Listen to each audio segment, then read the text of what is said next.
is starting. The Captain Coder at the helm. Bean water is ready. Today we will learn a lot. He loves the questions, he loves to sing. Join our Discord and follow him.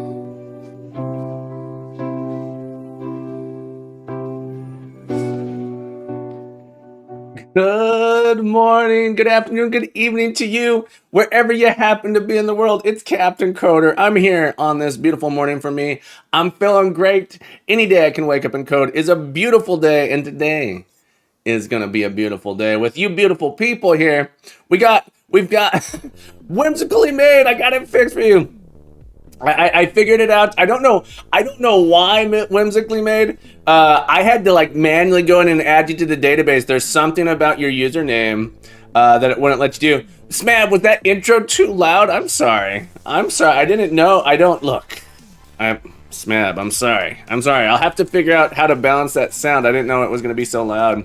But we got the whole crew with us here today. Thank you guys so much for being here. First off, I want to welcome GTR91 for following GTR91. Thank you for following me today. GTR91, I appreciate you being here. I hope you're ready for Advent of Code Day 8, 'cause that's what we're doing today.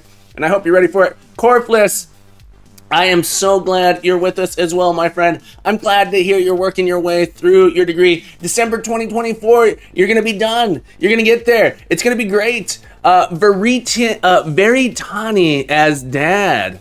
I'm so sorry if I'm pronouncing that clear. Veritania's dad. Veritania's dad. I'm saying it, so I got it. Veritania's dad or Veritani is dad? Which one? Is it Veritanius? Veritanius' dad. I don't know. Can I call you dad? Can I call you dad? Is it okay if I call you dad? We'll see here. I'm gonna because that first one's a little hard for me. I'm gonna call you dad. If you don't mind, I could call you Veritanius. Veritanius. I could probably get that. Get that under down. Dramel, congratulations on your exclamation point first. Folks, do you know exclamation point first? Get those points. Claim them. Alexito, the burrito, welcome back. Happy to have you here. Alexito, thank you for popping in. I love having you with us on this beautiful Friday. Happy Friday, everybody. Holy cannoli, we made it to Friday. Absolutely wild. Balint, welcome back. I'm happy you could be here, my friend. Hello, I hope you're doing well. I'm glad we got that name going here. Let's see, who else do we got? We got the whole crew with us. The whole crew's with us on this beautiful day. Coding Chemist. I love that name. Coding Chemist, I think you might have the best name of all the names that have ever been named. I love your username. I hope you love it as much as I love it. RyBizV says, I love Friday, just can code back and relax. I know. Any day I can wake up and code is just a beautiful day. Any day I can wake up and code is a beautiful day, and I love waking up and coding with you guys. I have completed some of my tasks from last Friday yet. Don't lie. We'll try. Lance, welcome back to the stream, my friend. I'm so glad you're here with us. I'm so glad you're with us on this day. I hope everyone said still working on my character sheet generator. Very cool. How's it progressing? Do you know if we can comfortably write C# on Linux now? Yes, you can. Comfortably write C# on Linux. I do it pretty regularly. I believe there is a native, not native. I believe Microsoft has provided a .NET environment for Linux. You don't have to use anything like Mono anymore, from what I understand. Someone correct me if I'm wrong. Also, whimsically made, welcome back. I'm glad we got your points worked out. I don't know why my Firebot didn't like your username. I have no idea why it wouldn't do it, but if I manually had to go edit there's like a little database. I manually added you in there and it started working fine. I don't know what happened. RyBizV, welcome back. I'm glad you're with us. Smab, it's good to have you here on this beautiful day. It's good to have the whole crew with us. And I also got Veritanius dad. Veritania's dad has followed, and I'd like to say to you, welcome aboard, Veritania's dad. Welcome to the crew. I hit myself in the face there. Veritania's dad, thank you so much for the follow. I appreciate you being here on this beautiful day. Happy to have you here with us. I hope you are happy to be here as well. What are we doing today? What's happening? I'm despising the day bots arise. I really struggle with them then. All right, here we go. Here we go. What are we doing today? Today, we are working on the Advent of Code Day 8. If you're new here, if you're not sure what Advent of Code is an Advent calendar created by Eric Wasteland, full of small programming puzzles. Every day, a programming puzzle comes out. 2 programming puzzles, in fact. You can solve it in any language you like. You get an input, you run it, you can do it in any programming language you want. You can do it by hand, whatever works for you. When you're done, you submit that solution, you get a star. You get another star if you submit, you can complete the second puzzle. Usually the first puzzle is a little bit easier, but they use the same input. Oh, does the lessons command not work? That's interesting. Exclamation point. Lessons. Corfless, I don't know why it doesn't like you. Oh, I was you got me. You got Corfless. Corfless. How dare you? How dare you? Someone can someone ban Corfless for me? Thanks. No, Corfless, I kid. That's hilarious. What's going on with this? All right. Mwah, mwah. But yeah, we're working on our puzzles today, folks. I'm feeling so tired. I didn't sleep well the last 3 nights, so we're gonna do my best. My brain is, I'm really scattered brain. So if I miss something in chat, feel free to copy and paste it. Maybe even at me in it, or use the use the exclamation point question there. We always a typer in a good way, or did it take effect? Whimsically made. Hyper. I would say on camera. On camera, I get a little bit more. I think if you go back to my original streams, if you go back to like when I started streaming a year ago, you'll see more of like my normal normal affect. But I do get a little bit excited. I've always been a little bit excitable on stream and getting excited and stuff. But I am a teacher. I teach computer science and programming, and I try and get animated and excited when I'm teaching my students. And so there's a little bit of I do a little bit of a character. Captain Coder's the character I play, but I'd say that I am the real me. 80% is Captain Coder. That's who I am. Captain Coder is part of me. But Captain Coder has a little bit more of an extreme hyper effect. And viable regardless. I'm glad people are enjoying it. Nick, welcome back to the stream. I'm glad you're with us. And Mick Nets. Oh, Mick Nets, my Mick Nets. How you doing, buddy? Welcome back. Happy to have you here. But yeah, I think I try and be as positive as I can, especially on stream, especially when I'm teaching, because I think it's good. The human brain, there's some psychology behind. If you're seeing someone smiling, if you're seeing someone having a good time, it activates even if you're not experiencing it, it activates those parts of your brain, and it helps those people to be excited and be happy. Why would you want to be was so happy complete part 2? Good, Nick. We're gonna hop in here. Part 1, part 2. I think a big part of it is emotion, attitude is contagious visually and audibly, and probably all the other senses as well. But I like to just try and be as positive as possible. And look, sometimes it's hard to be positive. Day 5, part 2 was tricky. That's okay though, whimsically made. That's okay. Don't let that hold you back. I don't know if it's holding you back on doing the other puzzles, but I would say just skip it for now. You can always come back. You can even look at some hints or something along those lines. You went early today and I missed you. You went early today. Nick, do you stream? One second. Nick is a streamer. Nick, or at least you have 150 followers. I just clicked follow. Nick, I don't know if you're actually a streamer, but I'm gonna give you a shout out just in case you are. Folks, give Nick a follow. NKCSS. I'm gonna check you out later if you happen to stream. Let me click on your name here. Here, let's open up your profile.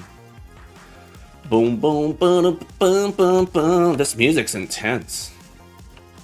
Does Nick stream? About Addicted to code. When was your last stream? When was your last schedule? Oh, you haven't streamed in a while. I'm gonna follow. I hope you do. Streams on YouTube, Nick.YouTube. Oh, gotcha. Am I logged in on this account here? Nick CSS. Boom. We're gonna click that subscription. We're gonna give you a follow. I'm gonna check this out. Awesome. I'm glad to know. Hopefully I can get it in there and check it out. All right, folks, we're gonna hop into day 8 here. We're gonna read about it here. One sec. I meant to pin this. I forgot to pin it. Let's do WAT one more time. We'll give it the old penny. Give it the old penny. But we're gonna check this out here. All right, we're on day 8. You're still riding a camel across desert island. Hang on, how's the music volume for you guys? In my ears, is the music too loud? It doesn't look too loud. It's loud for me. Let me turn my headphones down. Day 8, Haunted Wasteland. You're still riding a camel across the desert island when you spot a sandstorm quickly approaching. When you turn to warn the elf, she disappears before your eyes! Exclamation point. I should have said, she disappears before your eyes! To be fair, she had just finished warning you about ghosts a few minutes ago. One of the camel's pouches is labeled Maps. Sure enough, it's full of documents. It's full of, I can't read today. It's full of documents about how to navigate the desert. At least you're pretty sure that's what they are. I'm sure we're gonna find out that that's not what it is. One of the documents contains a list of left-right instructions, and the rest of the document seems to describe some kind of network of labeled nodes. It seems like you're meant to use the left-right instructions to navigate the network. Perhaps if you have the camel follow the same instructions, you can escape the haunted wasteland.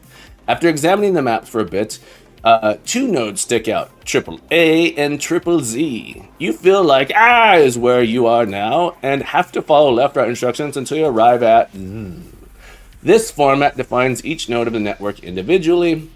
Okay, we have a string of left-right instructions. So you can think of this maybe as binary 0 and 1s.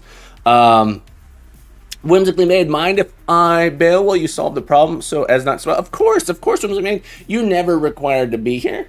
I'm just glad you popped in, my friend. You're always welcome back anytime. But yeah, I appreciate you coming by. Take care, my friend. Remember to keep coding, keep growing, be the best you can be, and you're welcome back anytime. If you're not on the Discord, we got some stuff going on over there. Feel free to join. I didn't want to miss the attendance. Yeah, I got you. Checked you off. I appreciate it. Kavadratisk. Sorry if I'm pronouncing that incorrectly, but welcome to the stream. Kavadratisk says, extra challenge, write the code to solve the problem in CIL assembly. That would be an extra challenge. Let's see if we can do it first in C#, though. We'll see if we can do it first in C#, and then maybe, just maybe, we'll write it in assembly. Nick, number 7. Thank you for the first. All right, so our input here, we have RLs, and it looks like we have a mapping that says when we are at each of these locations. This is probably left and right. We'll see what this says, though. Starting with, you need to look up the next element based on the next left-right instruction. In your input in this example, start with and go right by choosing the right element of A, which happens to be C. Okay. Then L means to choose the left element of C. So Z. By following the left-right instruction, you reach Z in 2 steps. Write it down in the CIL, specifically in the C# compiles too. Is that so? I don't know if I've actually looked directly at CIL. It's just the intermediate language, so it's not all the way down at the C. Used to be called MSIL. Okay. Of course, you might not find Z right away. If you run out of left-right instructions, repeat the whole sequence of instructions as necessary. RL really means RL, and so on. For example, here's this situation that takes 6 steps from Z. LLR. Okay. Let me look at my puzzle input here. I probably can... Okay, so this isn't that crazy. But we have to loop. I am sensing some kind of... The next part's going to be horrible, isn't it? All right, so I said this is the first part is straightforward. The first part seems really straightforward. I'm thinking about binary search tree suddenly. It looks like we're just gonna hop in, follow the path until we get there, and then the next one's gonna do something crazy where I don't know. The next part's gonna be something crazy where we have cycles. I can already tell because it's saying it's looping around here. It loops, so there's gonna be some kind of Chinese remainder theorem. I know how these puzzles work. We'll find out. But this first one looks pretty easy. Let's write a test here. Let's write our test for our inputs. This is going to be day 8 tests, and then day 8 tests, day 8 tests. I might have to look up how Chinese remainder theorem works again. Well, I don't look. Let's solve part 1 first. And my brain is already going, oh god, I'm gonna have to do some weird math on the second part. Oh gosh. All right, we have 2 sample inputs here. Let's do string sample input 1 is this. Let's switch to, hang on. Let's make sure we have new lines proper in here. Windows with its crazy new lines. All right. We'll do a trim on that. And then we have a second sample input, string sample input 2. And this is going to be the sample input 2. Let's make these, hang on, public, static. I already feel my brain sagging. Did you see me doing these camel case things already? See me do it? Look. I was writing Python the other day. Yesterday I was writing Python, so my brain's kind of in a Python mode. But let's get one that's our actual input now. Public static string input toggle inputs. Nick, I appreciate your confidence in me. I think I'll be okay too. I have limited time every day. I keep saying I have limited time every day. Every day so far, I think I've said I've had limited time. I saw Eric comment the other day that despite all the solutions to problems that use the Chinese grammar, he doesn't know it. One day you'll die. Look, Rye. I'm gonna live forever or die trying. You can believe that. I'm gonna live forever or die trying. All right, you'll finish in plenty of time today. Okay. Matt, look, you guys are giving me all this pressure. Don't worry, Captain. You're gonna solve this one lickety split, and then down the rabbit hole we go of combinatorics and all the crazy stuff I always do. Maxwell, it's nice to see ya. How you doing, buddy? Welcome back to the stream. Nick says I struggled a lot with part 2, and halfway through I thought I would have to give up, and was happy when I finally solved it. Okay. We'll get there. I just got to drink more bean water, right? All right, so this is going to be sample, test sample input 1. Well, I was unusually quick today, so I assume you'll do well. Smab. Okay, all right, we're going to do our best. Oh, I didn't make this a class. Here, let's go day8.cs here. This should be a public static class. It doesn't have to be static. Public's class day 8, and then we'll have public static. What's the end count? What are we looking for? A number at the end? How many steps? Have public static long part 1 string input like this, return 0. All right. Kavadratis, because I'm stuck on part 2 and it's so hard. Well, hopefully we'll get there. With the comments from yesterday, I was also sure Cap would have no issues. Yeah, yesterday, remember, I was like, everyone had a better solution than me yesterday. All right, so day 8 here. All right, so our task we're gonna do, let's get Shouldly in here using Shouldly. Part one, I think we're gonna breeze through. day 8 dot part 1 of sample input 1 dot should be 2. Public, let's do another one. Hang on, we can do a theory. Let's make this a theory. Do string input long results. And we'll, with our sample inputs here. Oh, it's not gonna let me specify our sample input in here, is it? Even if I make it read only, this won't work, will it? It's public static. It won't let me put variables in these, I don't think. Inline data, sample input 1, comma 2. Yeah, I can't put a variable there. That's okay. Fact. All right. Sample input 1. Easiest part for the entire year so far. Interesting. This one's going to use a dictionary, so I would say that if you don't know what dictionaries are, or maybe you could do it without a dictionary. In my mind, we use the dictionary. This one was 6. Okay. And sample input 2. Okay. Let's input 1, input 2. Let's parse this out. We're going to end up with, just so I can see it here, this is our format. We're going to, is it true that they're all three long? All right, so this is our cycle. This is, or like the steps. Calling it cycle because it loops here. So input dot split on new line. Are there 2 new lines? New line, new line. Yeah, let's do new line, new line. String. I can't pattern match this, which is interesting. I could pattern match other things. String part 1, string part 2. Can't do that, yeah. I really want to be able to do this. I really want to be able to do this split here.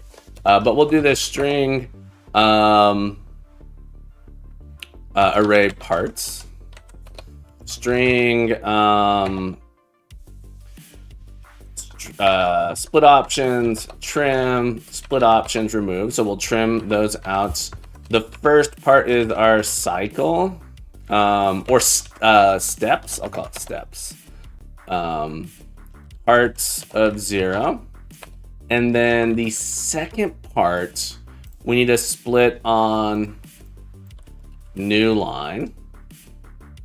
That lets me generate value tuples that I can name with the variable declaration. It's because I come to deconstructing in C#. Yeah, I want the pattern matching. It lets me do the pattern matching in the switch. Let me do pattern matching in a switch. I wonder if I could do, hang on, I have a stupid idea. Switch. Can I put this in a switch?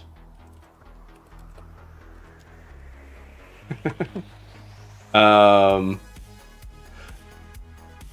I can't do that in a switch. All right. I wanted to do it. I probably could do something weird with it. All right, so we have our steps, and then we're gonna have the second part. So parts 1 dot split on new lines, and then I want to get a mapping. So it's like this goes to a pair of things. So we need a left table and a right table, or a table lookup and it has a left and a right.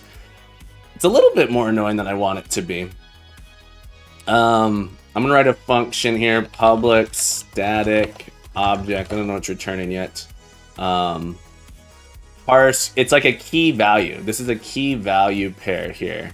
Parse map. Ever heard about Code Forces, a CP website? I have not heard about Code Forces, or maybe I have. We'll look that up in a second. Once I get this parsing done. Parse map's gonna take in a string line. Ellen, right? Yeah, maybe an array would be better. It's like parse entry. entry here. All right, so parse entry. We're gonna have a string line. So here is gonna be, this is gonna be an entry. An entry looks like this. Okay, so we're gonna do a line dot split on the equals. Really, we could do a regular expression, can we not? Can we do a regular expression? Should we try and do a regular expression? Sijian, welcome back. Welcome back, because the regular expression is... 1 second, let's look at our bigger input. Regex is probably easy on this one. Are these all 3? Yeah, they're all 3-digit. They're all 3 letters. They're all 3 letters. Okay, so and they're all 3 capital letters. So we can do line dot... hang on, let's try a regular expression. Regular expression. Regex dot match... and our regular expression is A to Z, A to Z, A to Z. Is there a way to say that we match 3 things in a row? Let's go to regex 101. Regex 101. I want to match exactly 3 A to Z 3 times. Is there a way to say 3 times? Like +3 or something like that? Should you use the .NET flavor of this website? Ooh, is there a .NET flavor? Right, what is the .NET flavor of this website? 3 at the end, thank you. Thank you, Coding Chemist, there we go. You'd think I should really know this. I should be much better at this than I am, but I'm not. And we're gonna call this key. I do this to mark it. All right, A. Is this how I do the classifier? Parenthesis, thank you. There we go. So we're gonna group that there with the question mark. I was close. Press that 3 lines. Nimic 360, thank you so much for the help there. Points, we got Coding Chemist now. Points, add Coding Chemist. 50 points, add Nimic. 360, 50 points and points, add NKCSS 50. If I missed someone on those points, let me know. All right, then we do an equals, and then we have a parenthesis, and then we got another one of these. It's gonna be a from. I got an extra. I need to do an explicit parenthesis, comma. Another one of these is gonna be our 2. And then we have an explicit that. Okay, so then we would do equals BBB CCC. There we go. There's our regular expression that does each one of these. So we get the key, the from, and the 2 like that. Press those 3 lines at the upper left and then choose .NET flavor. Oh, here, let me save this. There's a .NET flavor. Looking for flavor. .NET, beautiful. Ooh. Rye points, add RyeBiz 5, 50 points. Thank you so much for that. Also, I want to welcome back Regathian. Regathian, how you been, buddy? It's so nice to see you. So nice to see you again. Topologist, topologist. They study the top. They study the top, folks. Moon, welcome back to the stream as well. Moon is. I use regex for 1 to 6 days 1 to 6, I think. Yeah, look. I try to. Try is maybe not the best word. All right, so we can do. I've seen Smab do this really cool thing where we have like a regular expression generated regex that I want generated regex.net. I've seen this really cool regular expression generator, and I'm hoping I can just still. All right, here we go. This thing is I've seen. Let's paste this in here before I lose it. All right, and so I've seen Smab do this, and I love it. So our regular expression is this thing. I need a double backslash here, or I can use a string literal. You put the at and say it's the string literal over here. This is going to create what I believe it generates a regular expression for us, and I'm going to call this entry entry regex, like this. It's the new .x way. And so now I should be able to do entry regex.match. Oh, this someone, let me read some more. I've seen this. Evaluate text. Source generated AOT friendly. So now okay. So I can do entry regex dot is, okay, match line. Okay. And this will give me back my matches like this. And I should be able to do, so now now I have this variable for it.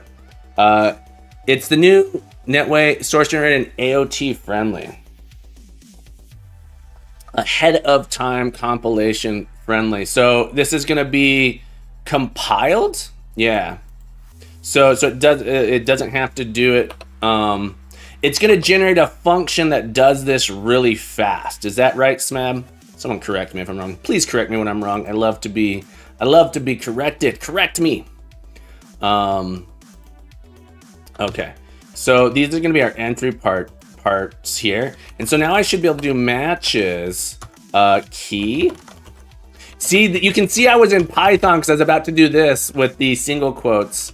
I was writing Python all day yesterday. Match key, match from. Oh, this is not from. This should be left, and this should be right. Okay. Oh, this was just in there. Yeah, we can get rid of that. Do I just get rid of this then as well? Or do I do regex options? None. There we go. None. Compiler should be able to do the same optimization. So it's the same as creating a new instance of regex with the constructor. Good questions. I'm not 100% sure. If you want to read more about it, you can just remove this here. You can just remove all of these, both of these. Okay. Boom. Okay. Generated regex. All right. Key, and this should be our left. And then we got to match. Oh, so matches. Sorry, matches. Matches. Matches. And I want to. All right. So really, let's take it. Parse left, right. I don't know what to call this. Parse mapping. I'm just taking lines here, lines, and I'm gonna do a for each string line and lines. We're gonna map over this, and I'm gonna end up with a dictionary from a string to a left-right pair. String left, string right. I guess I can make this capitalized. It's really going to be an entry here. Maybe I create a record called entry just to be more explicit. I'm not sure. Equals new. And mapping. At the end of the day, we're going to return mapping. Sorry, this is all over the place. I apologize. This will be in here. And what we're going to do is we're going to say mapping from matches of key dot value dot, what is it, dot matches of key dot, hang on, can I not do this here? Regex is fast, but you can compile its pattern, and that until now was only on runtime. With that, you can compile it ahead of time, making it even faster. S4PO, thank you so much. Thank you for that clarification. Because yeah, I don't actually know. Matches value.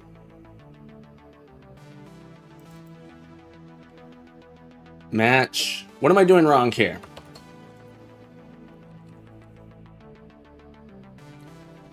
Groups. There we go.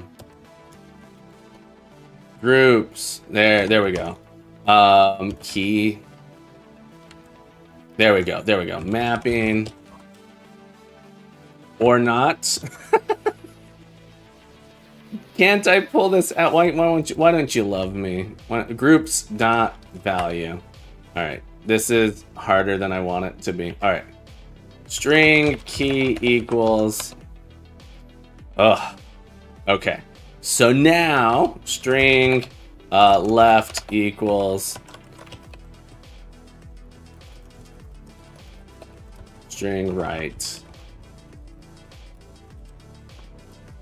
Story Girl, welcome back to the stream. Happy to have you here. And Piers in a puff of gender. I hope you're well. I'm doing absolutely wonderful. Story Girl, how the heck have you been? It's so nice to see your wonderful name here in the chat. We're working on admin of code.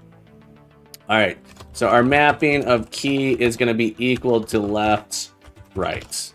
Okay, that's all I wanted. I don't know why this was so hard for my brain. It's because I don't do regular expressions often. And so what we've done here is we're saying go through all of these. We're going to build up a dictionary from string that's going to give us back a pairing of left and right. So we'll be able to map in L and R. Part of me is thinking that it's the same. So yes, regex object compile does the same as the new generator exit. Gotcha, Nick. Okay. All right. So part 2 here, this is going to return a dictionary like this. Mapping is going to be equal to parts 2 dot split on new line with our. Should really just make this an extension of string where we automatically split it. Map here. I'm gonna do this. I'm gonna do this as mappings, so I can just do parse mapping like this. I need to do this here. All right, sorry everybody. My brain is so frazzled. String array lines is equal to mappings dot split. Okay, it doesn't do the same thing Smab is saying. I've been busy with uni stuff for most of the last 8 months or so, but I'm into the 2nd month of summer break with 2 more ahead, so I can't plan. Congratulations on making it this summer. I hope you're enjoying this summer. I hope you're getting a lot of rest. R&R, rest and relaxation in. Cool. I love the discussion that's going on there, guys. Thank you so much for sharing all that information. What I know is from what I understand, this is the recommended way to do regular expressions. That's really what it comes down to me. It's the recommended way to do regular expressions. Let's write a quick test for parse mapping here. So we'll do a quick test here for parse mapping.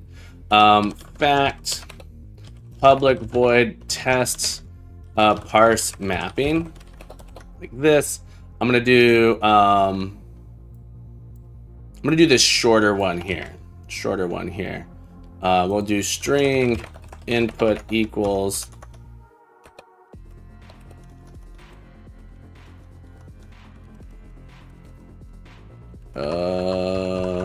come on. The trim. Format document. There we go. And then we will do day8.parse mapping of inputs. Okay, so this should be a dictionary from string to string left, string right, mappings, and then we'll do mappings dot count dot should be. This isn't a method. Should be 3. We should have 3 mappings of a dot should be. BBB should be this. BBB. So we'll just come down here, make sure our parser is working the way we want. ZZZ goes from AAA to ZZZ, ZZZ to ZZZ. Okay. Let's run this test here. Oh boy, a lot going on here. Story Girl says, I'm kind of, all right, we must have a compilation here. I'm kind of done with being on break, done all the content, binging I can. Need to get my teeth in this time, so I might go back to my Antifa game project. That's how I feel on summer breaks, if I'm being honest, Story Girl. It's usually why I do partial declaration of this type exists. I've done something wrong. It's why I typically on my summer breaks will do freelancing. This last summer is like the first time in years I didn't do freelancing because I was streaming. Should this not be partial? All right. Another partial declaration of this type exists. All right, so I've done something wrong here that I don't. Class day 8.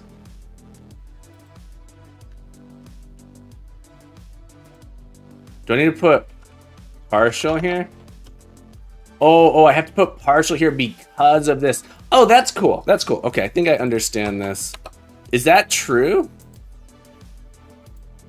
It's because this is partial, and so it's like generating it separately. Bio test. Welcome back, my friend. Nice to have you here, bio test. That makes sense. That makes sense. Okay. Usually I'm a little nervous about partial classes, but this makes sense because it is saying this is defined in another file, and it's generated for us, so it's cool. Very cool. Okay, let's do our test load now. Boom, boom, boom, boom, boom, boom. If we run these, they should fail. The only one that should hopefully pass is test parse mapping. Just doing a sanity check that my parsing on the mapping is correct. Okay, my parsing on the mapping is correct, so I have our mappings here. And I just want to count. Now I just,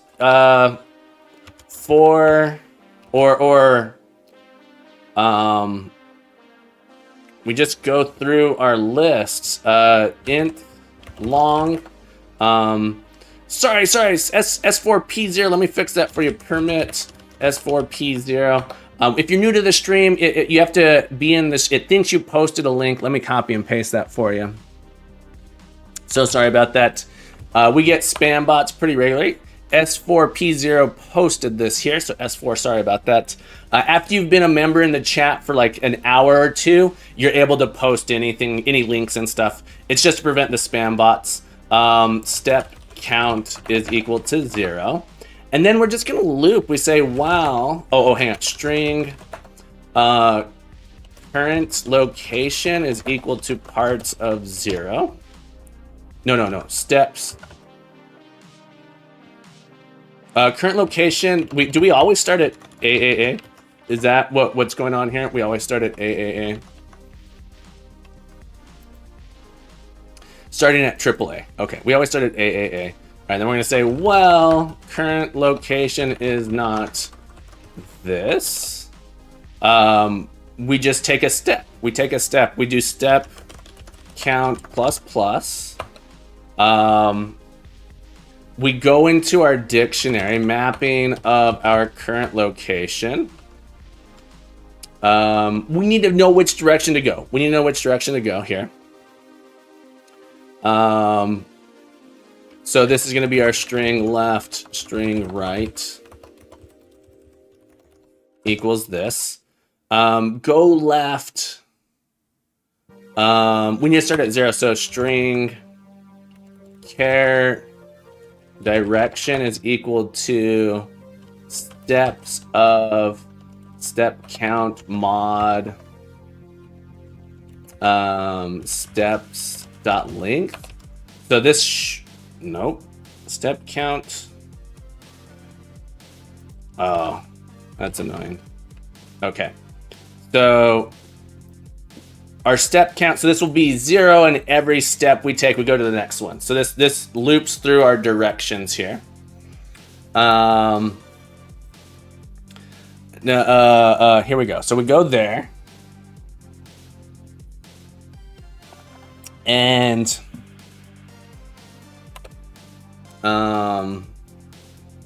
interesting game concept.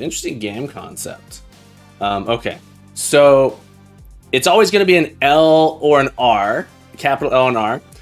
So we're going to say if direction is L,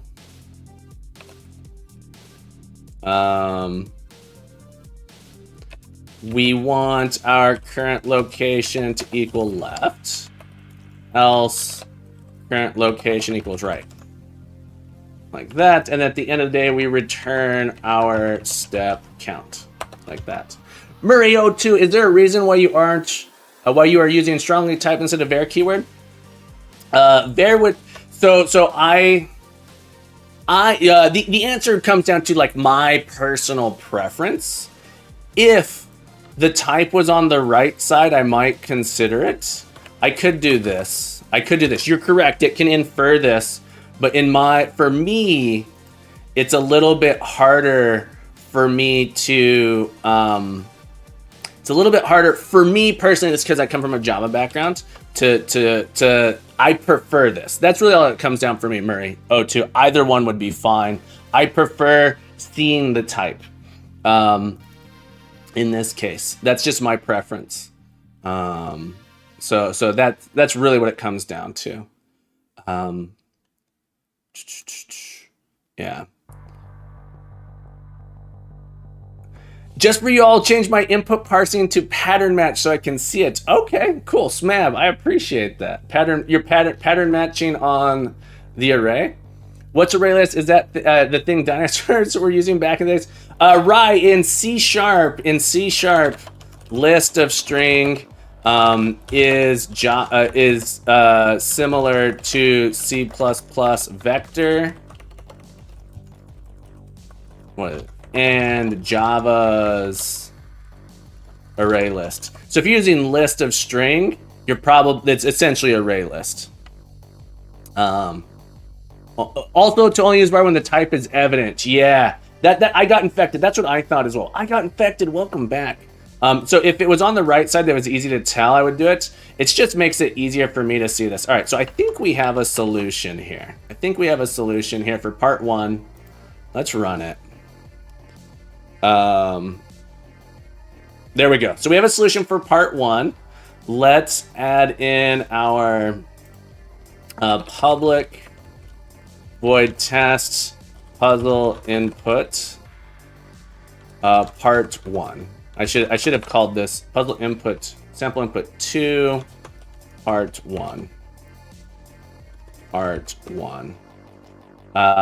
then I'm going to do day 8 dot part 1 on input puzzle input that should be, and then we don't know what it is yet, so we're going to fail. Put in 42, and we'll make this a fact.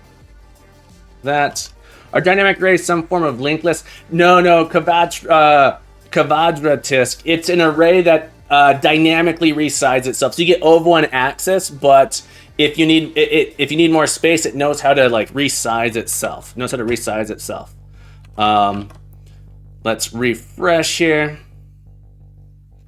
If you want to know about it, we did probably. I wonder if there's a VOD I've done about. Okay. Oh yeah, fails because it should be this number here, 16409. Let's test that input out. Boom. Okay, we got part 1 done. Quadratisk. Let me see if I can find my array, dynamic arrays. I imagine this video is probably good. All you got to look at here, the idea being that as your array, I'll send you this link real quick. I'm gonna do part 2 in a second, but real quick, quadratisk. Let me demonstrate here. Let me turn my document cam. Turn on my doc cam. Let me explain what array is. So a dynamic array. So we know. I'm gonna make the assumption. How's my voice on this? Let me move my mic a little bit closer here. All right, so we have normal array. Normal array, you have to explicitly tell it how much space in 0, 1, 2, 3, 4, 5. All right, so let's say we have an array that has 6 things in it. Arrays must be declared at start. One of the great things about arrays is that we have random access inside of them. So if I did an array of 2, I know that I can jump directly to 2. I don't have to iterate down the lists, down the array to get there. I don't have to iterate down the array to get there. I can get there immediately. The downside to this is I have to explicitly say how many elements are in there at the start. I have to say how many elements are in there at the start. So if I have a list of, if I'm adding things to it, if I've added 5 things, I can only store 6 things in here. If I've already added 6 things, if 6 are in, I can't store more. I cannot store more. So one thing you could do though is you could say, okay, well, make my array now. I'm going to redeclare it as bigger. So now I'm going to say it has 12 spaces.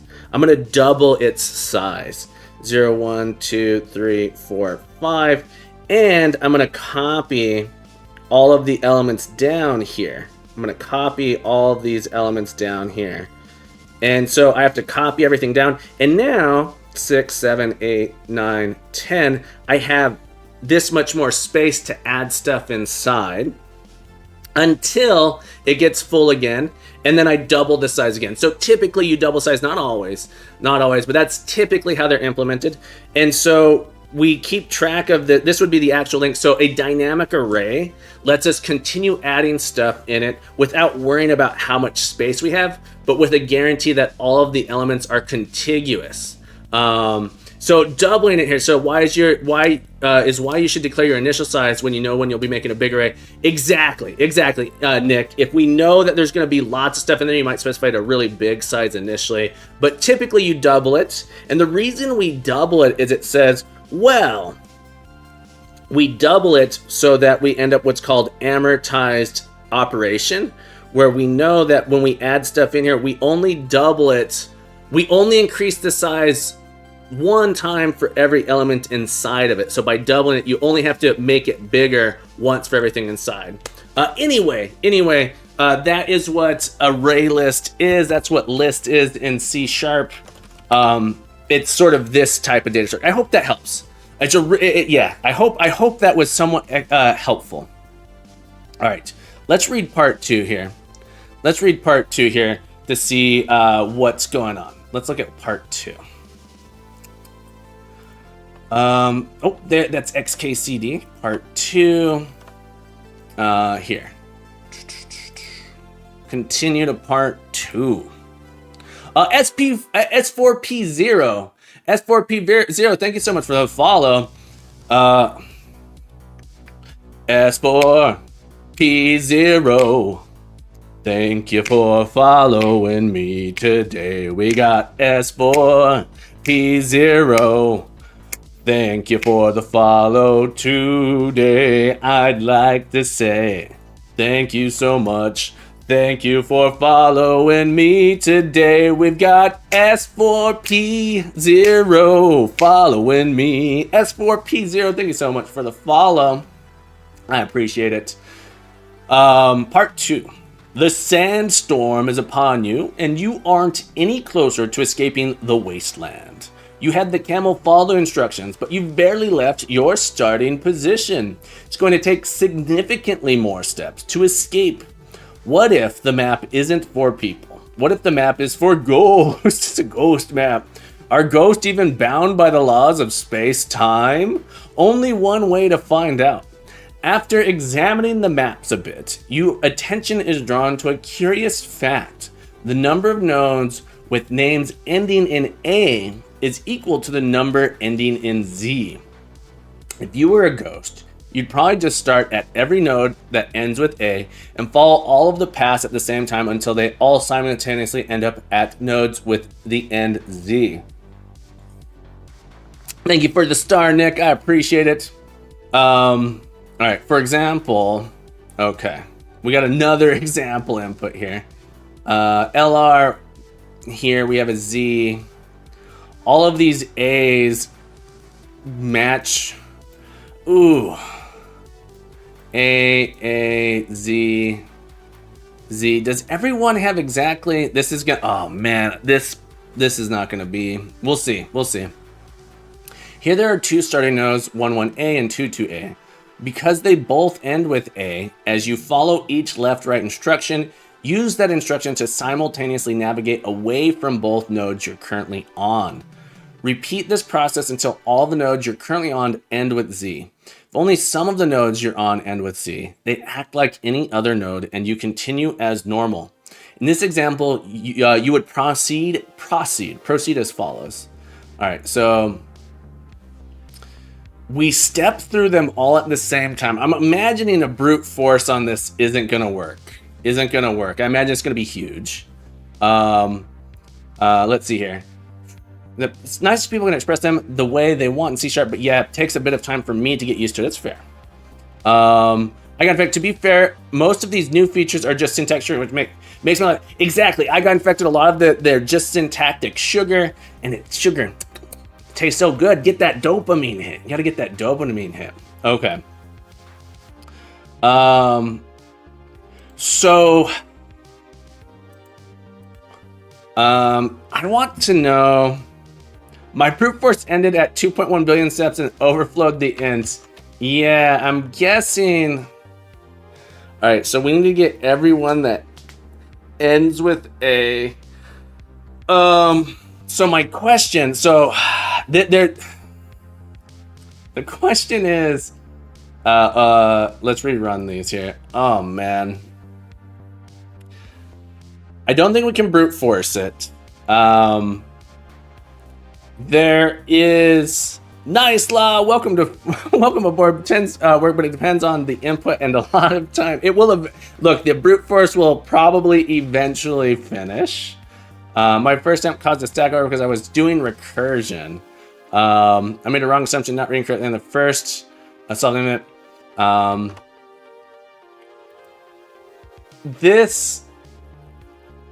It's unclear to me. So there's something here. All right. So there's these cycles that we have to do. So A comes in and we'll eventually end it at 11Z or 1LZ. I don't know if this is 11Z. But it's possible. Let me draw a picture. Let me draw a picture here to understand a little bit better. Turn my dot cam on.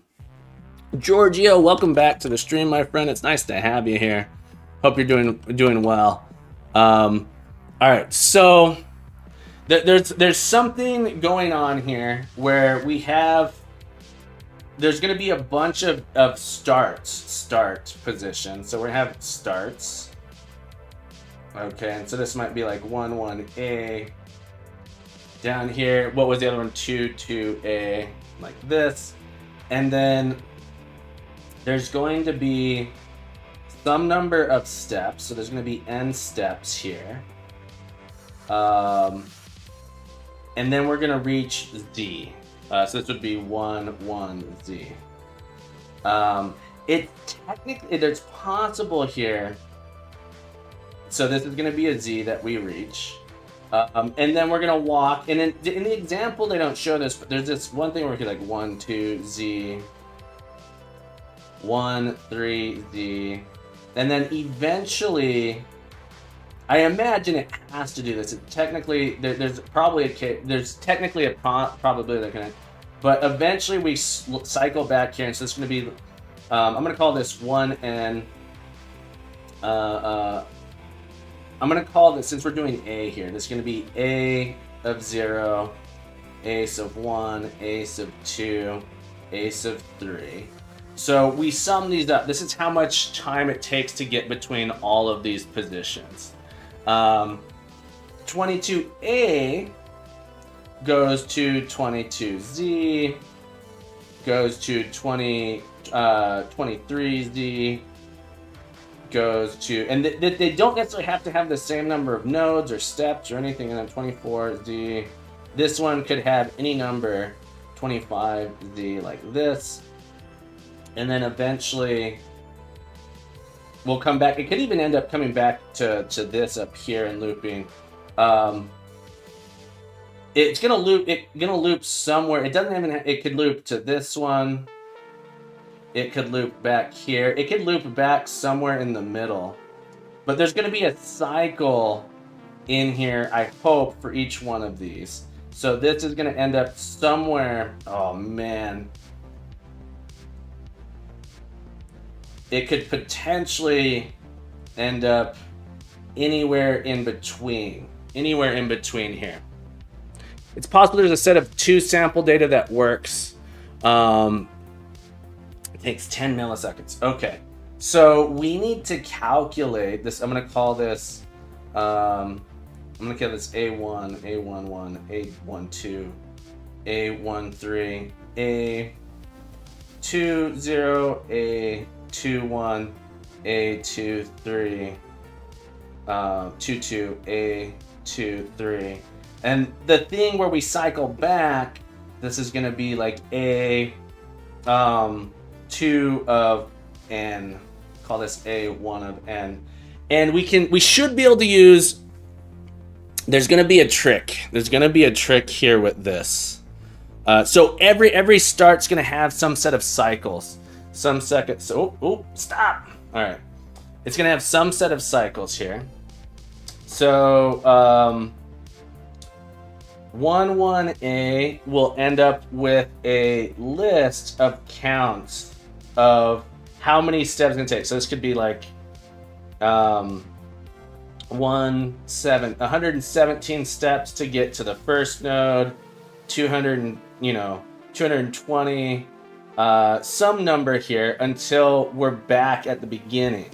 So this is the number of steps it takes for us to reach the next destination.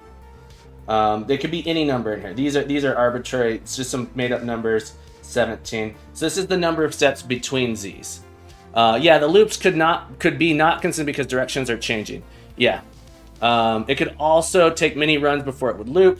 All right. So then 22A is going to have something in here as well. It might not be 117. It could be like 104. This one could have 17. ... And it's possible some of these end up together, but I'm not going to worry about that in this case. We might have 18. They don't have to be the same match. I had 6, something like this. And so what we need to do is, what's going to happen is these added together, we need the number of steps where these match up. So we can use the Chinese, I believe we can use the Chinese remainder theorem to say, okay, well, we know the cycle between each one of these. The next Z is this many away. The next Z is this many away. The next Z is this many away. And then what we want to do is we want to figure out when all of them line up. When all of their cycles line up, it might be here. It might be here. Let me take a look at the input data. And we kind of have to step through. We can jump.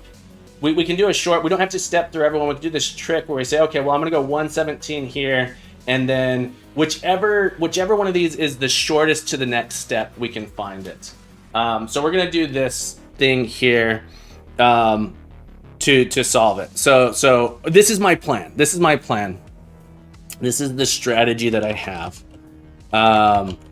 Is we have some number of steps to the next D. We look at which of the paths are on has the shortest number of steps to the next D, and we jump by that many steps, and we reduce all the other ones by that much. And when they all line up, when they all have 0 to the next Z, we know that we're all there. So at some point when all of the next steps to the next Z line up, that's how we know. We add that last number and we're there. And if you use the Chinese remainder theorem, we can actually get there really, really fast using a modulus arithmetic. All right, I have a plan. Let's do this. Let's come in here. part two. Part two. I have a plan. The processing part's going to be tricky. Public static long part two string input. Let's write a test. I don't understand your a bit of your approach, right? Okay. Let me explain it one more time. Hopefully. So we have some graph here, right? So 1-1A, there's some number of steps from this starting position. It's not that bad. All right, it's not that bad. From 1-1A, there's some number of steps to 1-1Z. And then from 1-1Z, there's some number of steps until we get to another symbol, another spot that ends with Z. And then from that one, there's some number of steps that ends up that we have until we get to another Z. And then from there, there's some number of steps where we get to 1-1Z.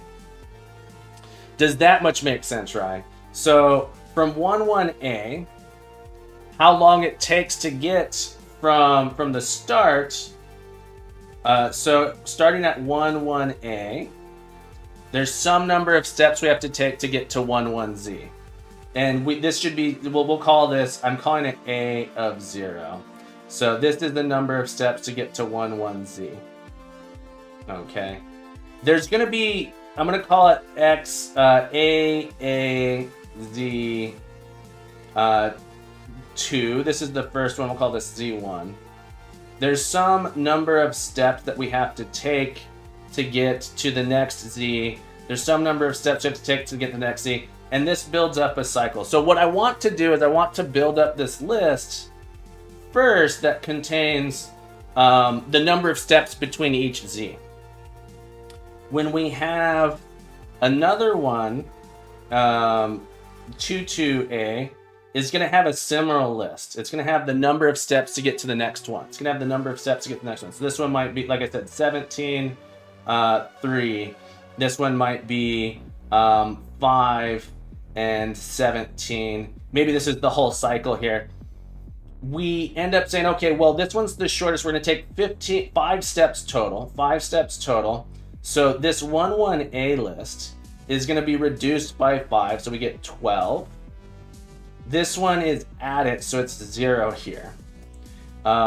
This one is still 3 away. This one is 17 away. Okay. Now the next one to get to it is 17 steps away. This one was 12. 12 steps here. We're going to take this and we're going to take 12 steps. So this one's going to go to 0. We need to add the number of steps to the end here. I know, this is crazy. It's kind of hard to understand. This, it's going to be 5. 12, 17 minus 12, is that 5? And then we add this original number back to the end here, so 5. And so now we have a list here that is, we are 0 steps here. We are 5 steps away here. 5, and then we're 3 steps from the next one. 3 steps from the next one. And we repeat this process. Until all the numbers in this first slot match. And that says we are that many steps away. So basically, we take the last step together. And so we're going to use Chinese remainder theorem to do this quickly and reduce it down very, very fast. Very, very fast. Basically, this is going to do the Chinese remainder theorem on all these numbers across until they all reduce. And we're at a point where when we take 12 steps or 7 steps or whatever it is, they all end up on Z together. I hope that makes a little bit more sense. Coaxed! Welcome back to the stream. I'm glad you're here, but that's the plan. That's the plan here that I have. It's use Chinese remember theorem. Matt314, is that Matt Pie? Matt Pie.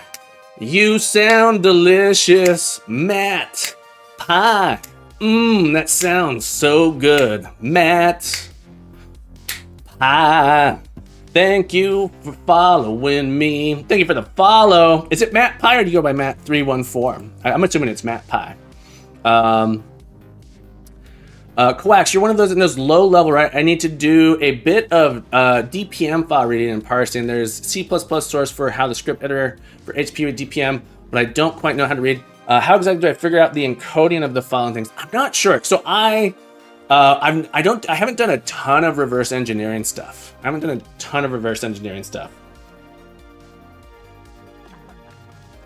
Matt, hi, I love it. Okay. Let's write a test for our next sample input here. It's the decompilation. So you're wondering how to do a decompile? Here's our next input. And we have two starting nodes, 11A, 22A. We have to do this. Okay, so we want to build out our paths here. Let's build a, let's come in here. Sample input 3, public static read only string, sample input 3.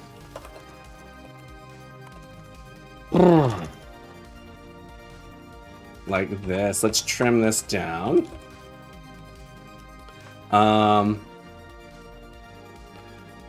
Yeah, unfortunately, I don't think I can help you with that, Coax. At least not right now. I'm sorry about that. There exists an HP written in ancient C#, but it's scuffed. Gotcha. Yeah, I like it. The really nice thing about this is it removes all the white space at the beginning for you. I don't know if Python does it. I don't think Python does. So let's do a fact void, fact public void test sample input 3 part 2. Sample input 3 part 2. And this can be day 8 dot part 2 sample input 3 dot should be, and this should be 6. It should be 6 is the answer.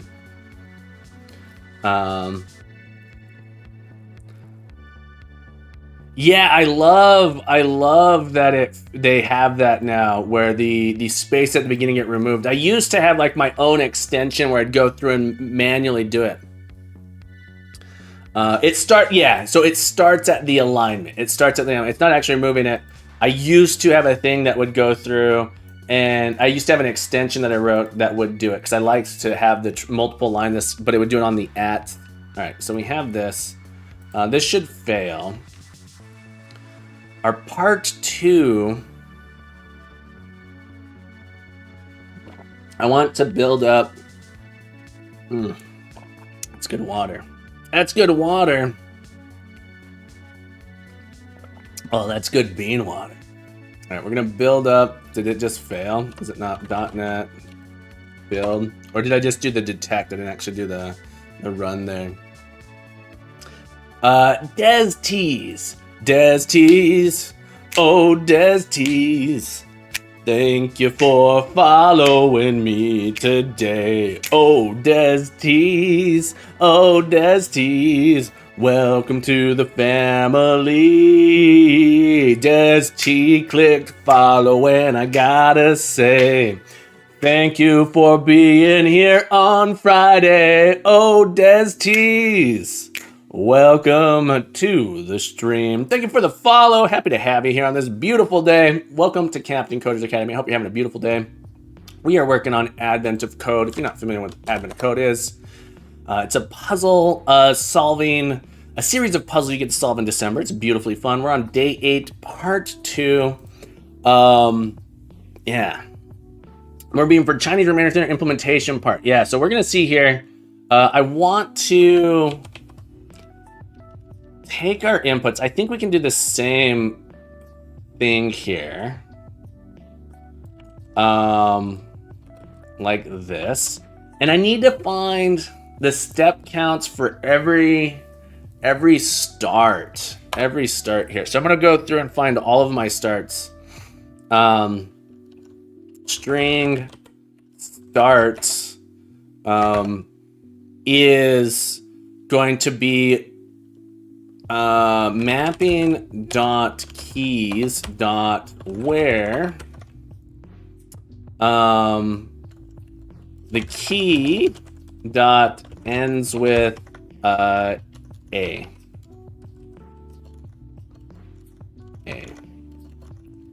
And then we'll turn that into an array. Okay. So we're gonna get all of our starting positions. I'm still not sure how the Chinese renderer is going to help with this. It's gonna, yeah. I'm waiting to see. So Smab, it sounds like you didn't use Chinese remainder theorem, so I think I might be in a bad spot. I might be in a bad spot. Des Tees, oh, that's exciting. I'm glad to hear. I searched for admin of code on Twitch. Well, I'm glad you're here, my friend. If you have any questions, don't hesitate to ask. I backseat coding's totally fine here. I have no problem with backseat coding. I'm not going to do everything someone suggests. It's just a bit overkill here, but it doesn't hurt. Why? I don't understand why it's overkill. Because let me reread the problem. Let me reread the problem statement here. I could be doing something really silly here. So we could, if my assumptions are good. I didn't read anything wrong. No, you use it. I'll learn something. Okay, cool. Das Turtle. Have you met Das Turtle? They have followed me today, you know, Das Turtle, yeah.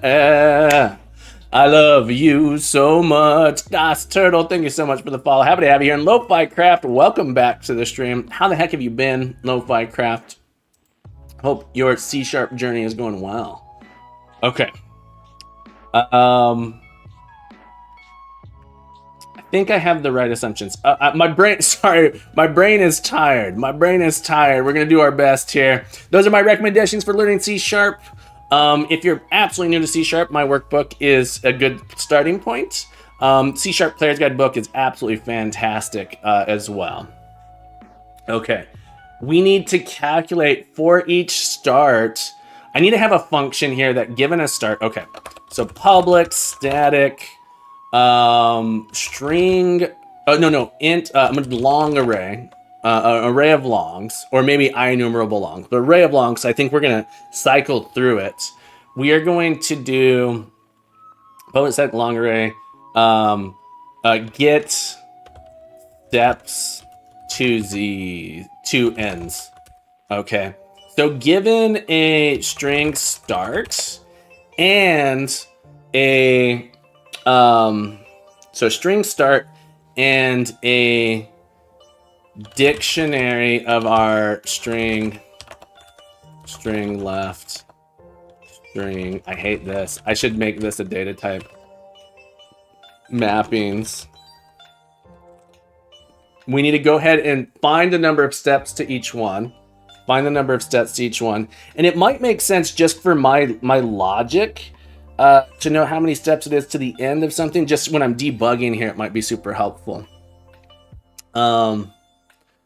Ryan, good morning. Welcome to Lurk Mode. We always appreciate you lurking here. What the heck is Susie on your GitHub? I don't understand the question. Do I look like I can read Japanese? I'm not sure. Do we need to? Oh, Chinese remainder theorem? You don't need to be able to. No, you don't. It's just something that the first instance of it was done by, I don't know if the inventor, but the first person to demonstrate it in mathematics was was from China. Okay, so yeah, go ahead and send a link. We need to essentially do this. What we're doing here, so we're gonna do long depths, step count. Oh, hang on. get steps to, all right, so what we're gonna do here actually, public static long steps to string start, steps to end. Do this. We have steps to end. And we want to calculate, so long steps equals 0, and then we're gonna do this bit here. So this, we're gonna do this bit here. Start. And do string current location equals start. Sorry. Start, I had that here. And then we need the path as well. Goodness. Oh, and we have to keep track of where we are in the path. Oh, this is really painful. Desixt over on YouTube's asked, do you enjoy the most coding in C? I really like C#. I really like C#. I do really like C#. String. Maybe I should do this not as string path int. Then we need like a long step total steps like this. So this is like the number of steps we're going to take here. This is the number of steps we've taken so far. Like this. This is our steps. So we got to like pass all this stuff through. I might make some constants here. Current steps or step count. Step count. Total steps. Mapping. I'm really disliking this code. I think I had to do a refactor. I feel the pain too, even though I'm not the one implementing it. It's a little painful. Okay, and then at the end, we return step count. Okay. So we should be able to all right, so step count is going to be equal to get step, what did I call this method? Steps to end. Step to end. We start at A. The Z here is not right in this next example. String steps. We have total steps at 0 to start out, and then this is our mapping. Like that. Okay.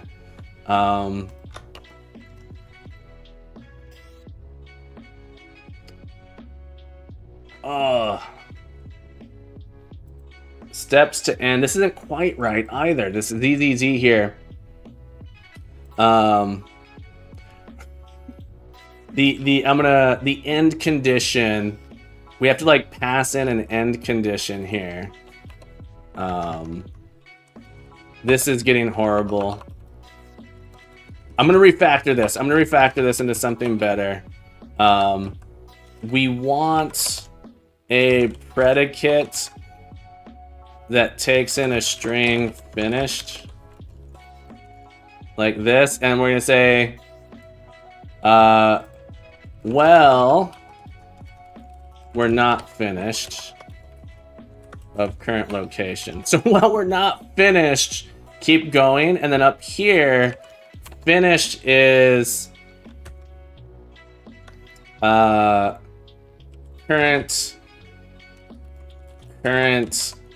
is ZZZ. All right, so we're finished if we're at ZZZ. Let's make sure our test still pass. Full W Grim, Foul Grim, Full Grim. Sorry if I pronounced it wrong. Full Grim. Thank you for following me today. Thank you so much for the follow. Happy to have you here on this beautiful day. Steps to end here. This is maybe a bit gnarly. Feels like a class would be a better solution here. Thank you so much for the follow, Full Grim, though. I appreciate you being here. I totally didn't just learn that predicate string is just a nice way to write function string bool. Yeah, predicate. Yeah. It's if we go look at predicate, it literally is just it's almost synonymous. It's synonymous with function string bool. Yeah. So predicate, it's like kind of a mathy term. Did I just write an infinite loop? Well, we're not finished. I think I might have written an infinite loop. We're finished when current is ZZZZ. I need to increase total steps as well. Total steps plus plus. There we go. Hang on. I'm gonna have to kill this process because we're still running. Oh, hang on. I gotta kill VS Code because that infinite loop. There's a bug, a horrible bug in there. Yeah. I have an infinite loop. .NET build, and I think by killing VS Code, it will kill the sub process. Cannot access the file because another process is using it. Oh my goodness.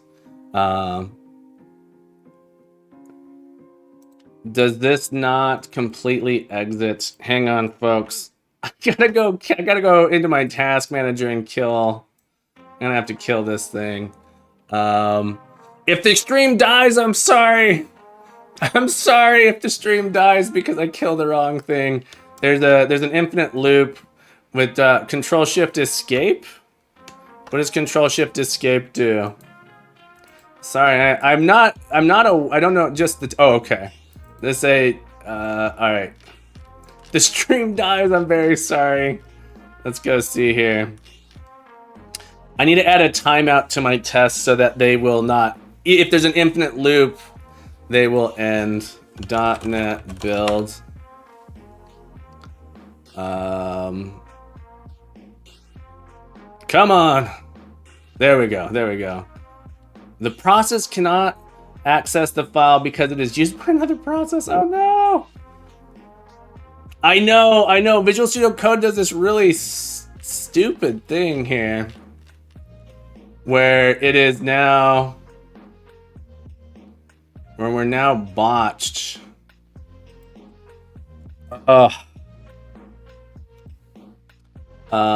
And I want, can I do PS? Is PS a thing I can do? Just kill the process. That's what I'm trying to do. The problem is I don't know what process is accessing it. I want to find the process that's accessing it. I really thought killing Visual Studio Code would do it. Sort by CPU usage descending. I don't think it's going to be using that much CPU. All right, hang on. And now it's just jumping all over the place. There was a time when the process for C# program for some reason wasn't showing up. Hang on. I don't know that Visual Studio Code is actually dead. Can add a kill to the right click on the taskbar if you have the latest. I'm on Windows 10.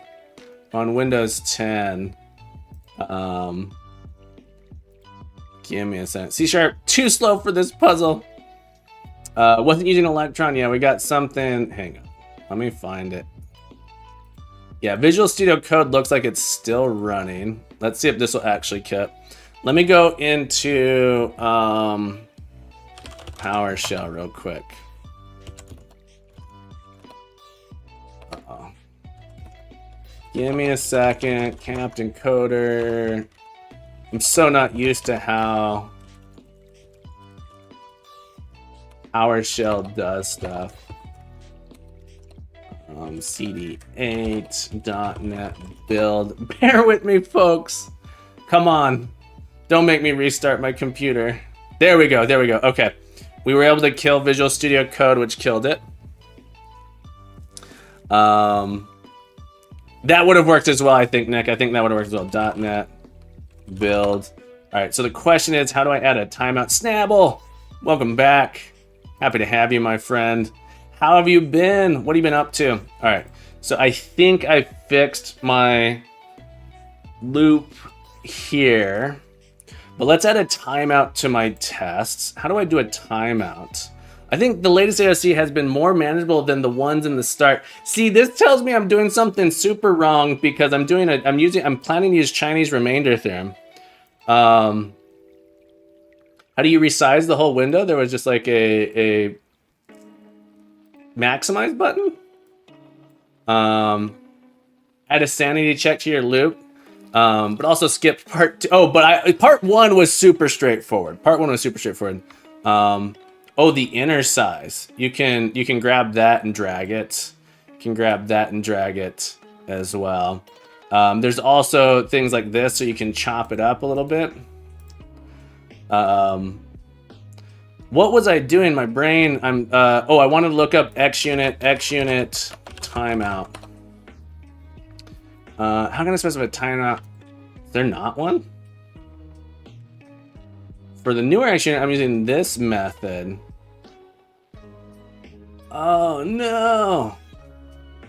There isn't just a thing you can add. Seems what you're looking for is timeout parameter. In fact, yes, that's what I'm. Is there not a timeout? How to use XUnit in VS Code? I create an XUnit package, and then I have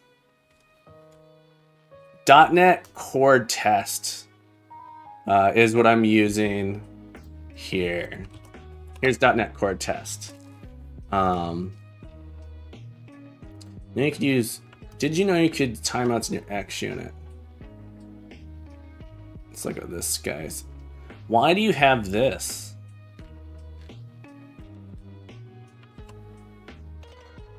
Cancel a test when it takes too long.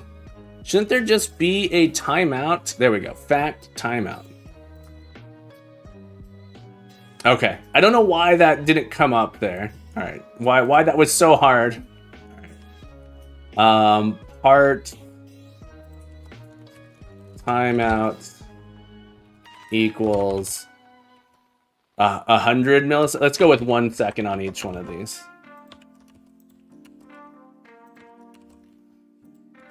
Boom. All right, so this will say the test will just fail if it's too long. All right, let's reload. I'm gonna run it from the command line first. So that way I can kill the process.NET test here. And then I'll run it from VS Code, which like starts up a process. Okay, all right, there we go. Let me put the infinite loop back in and make sure. Let's put the infinite loop back in and make sure that it will fail after 1 second. Good Vibes is actually been developed 64. Good Vibes. Ben, welcome back to the stream. Apparently this does not do anything. Or is this number of seconds? Timeout marks the test having a timeout and gets or sets the timeout in milliseconds. Using this with parallelization turned on will result in undefined behavior. Timeout is only supported when parallelization is disabled. Oh, gross.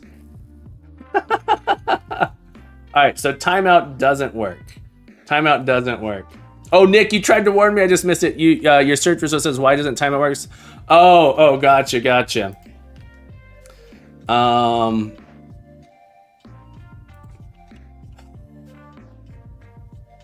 All right, we'll just have to be careful.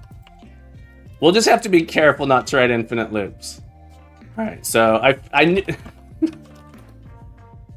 that is really annoying. We'll just be careful not to write. We'll just have to. Look. We'll just have to write. We'll just write perfect code. We'll get it right the first time.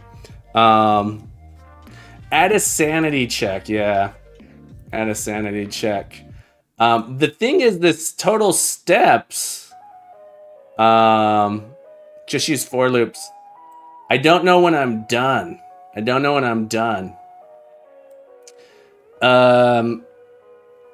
I guess, or and step count is less than. Do you think a million is enough? I don't know if a million is going to be enough. I hope it will. Be 1M, 100M, whatever. At least then it will exit after a few seconds. Yeah. Moon is, did you not write it correctly? Correct. Profits, welcome back. Profits TV, how you doing, buddy? What have you been doing on your stream lately? I know you mentioned you were gonna get back. Should I spoil its order of magnitude? Well, so let me ask, is 1 million enough? Is 1 million enough just for a single, so this is just from one spot to another. This isn't the total number of steps. Yeah, this is a single from one spot to any Z in the list. Total steps and step count are different. This is just like the current number of steps to the next thing. Okay. Let's make sure that I didn't break. The test still passed. Do that. Will it build? All right, there we go.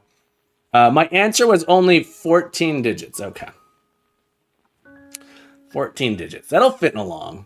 It's like under 100K if I remember correctly. Okay. When we get to the end of this, it tells us how many steps we want. I also want to know long steps and then a string end. I want to know in this case where we ended up. Yeah, so I need to know where we ended up here. When we do this, in this case, I only care about steps. All right, so I need to build up this list here. And I'm being really, really lazy here. Let me make a record for this. Public record, step entry, string start, string end, long steps. So from this spot to this spot, how many steps are there? How many steps are there? And so now this can return, what did I call it? Step entry. And so we'll do a new start, current location, and then step count. New step entry. Okay.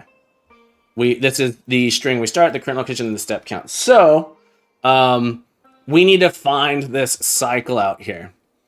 And I feel like I must be doing this wrong because everyone's saying that they did this in a different way. But BetSeg, I'm sorry if I didn't say it, but welcome back to the stream. I hope you're having a beautiful day. And welcome aboard. Thank you for the assistance. Thank you for the assistance in this. All right, so we need to go through, get steps to end. My 0. My global ranking is definitely talking to BetSeg. My global ranking is 0. You make a time limit class. Yeah, I could do that too. Get steps here.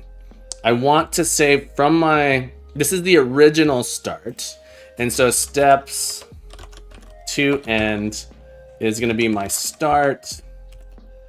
I need more things here. This is why a class, passing all these horrible things in here is really annoying. Long total steps starts at 0. Do total steps to start out. Steps.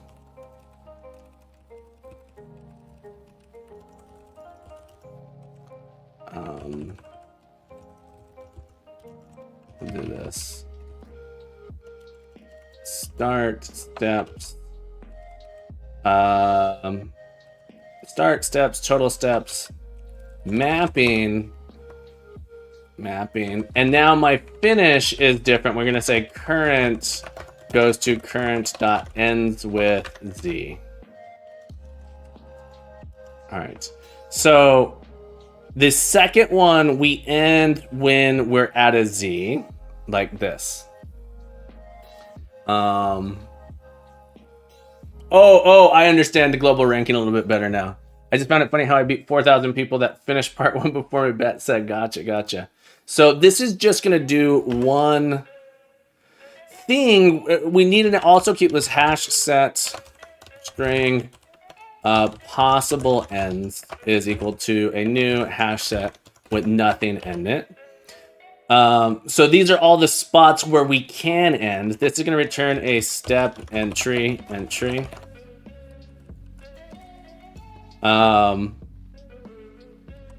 And, oh, maybe we just put the entries here. We're going to end up with a cycle eventually.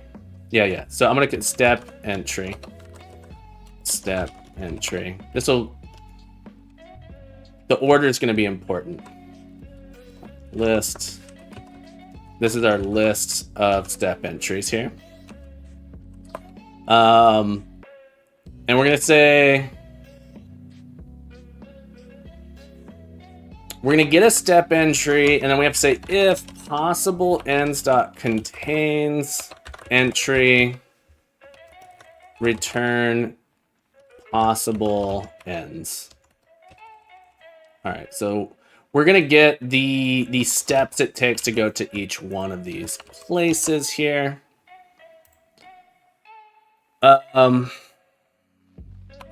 Contains this possible ends here. Otherwise, we need to just like keep looping. Well, true. All right, we have a wild true again. Int entries. Here, I'm gonna do and possible entries dot length dot count. Less than, no, we're gonna put this in right away. We're gonna say the number of things in our possible count. Hopefully less than 1,000 entries per each one of these. If there's more, I don't know if anything will say was there's more than 1,000. All right, but we're gonna say from our start, and then we need to update. Our new start is gonna be our entry dot end. Our total steps is going to be increased by our entry dot steps like this.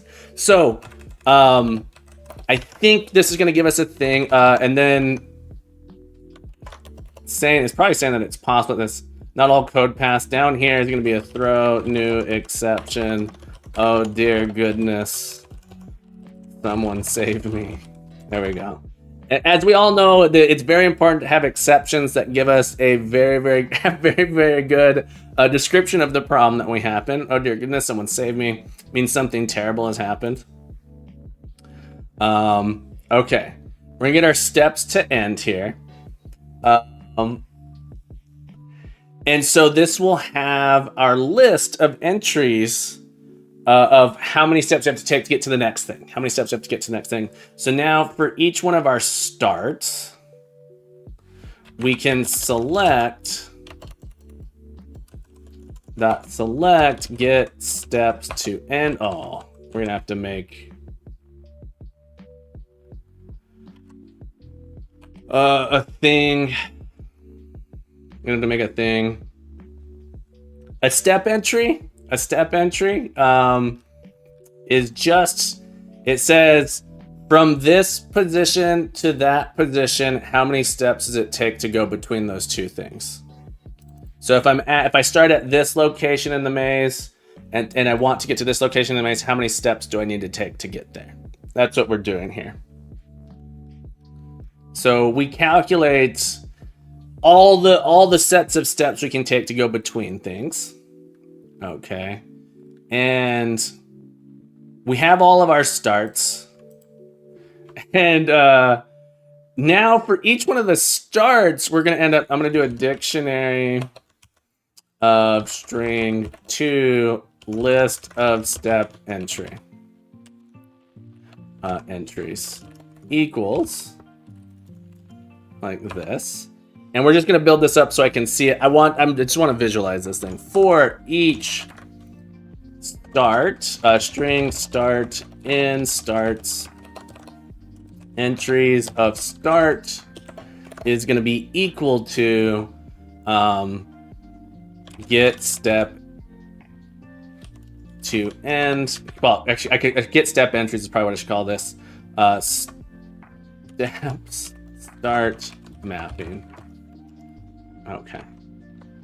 And then we need to do the Chinese remainder theorem on this thing. But let's take a look at what this looks like. Let's take a look at this thing here. Surprise bees! Oh my goodness! There's bees! They're everywhere! Surprise bees! I hope that's just a name. Surprise bees! Thank you for following me on this Friday. Surprise bees! That could be pretty horrible. I'm glad it's just a name and you're not shooting bees at me today. Surprise, it's bees. Thank you for following me. Surprise bees, thank you for the follow. Thank you for being here. I hope you're having a beautiful day. 4K people. Okay. All right, let's see here. I have my entries. I want to honestly just wanted to see what these are. I honestly just want to see what these are. Yeah, let me, I'm just gonna debug. I'm gonna put a break here. So I want to break here before we return so I can look at what this is and see if it makes sense. See if it handles it. I'm gonna do this again with my actual input just to see it here, and see if I can make sense of it. Test input part 2 input puzzle input. I think I'm gonna use Chinese remainder theorem to do this. But I'm writing this here. I have my entries. I'm gonna have all my divisors and things I need to do to get to the next spot, and then we should be good. But let's take a look here. I want to debug this test. Oop, I think I did the wrong one. This is my real test, but let's just see if this crashes. It did. .NET. Oh no, it didn't. Okay. I thought it crashed. It was actually loading. Okay. We should hit a breakpoint here in a second. Or be in an infinite loop. We in an infinite loop?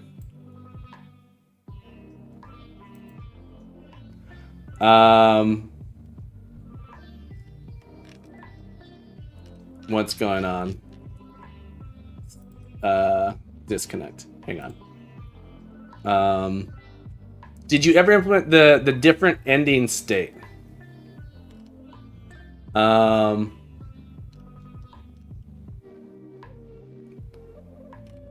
Yeah, ends with Z here. I don't know. Yeah. So ends with Z. I did do a different ending state here. If we end with Z, we're good. What's going on here? Let's do it on this one here.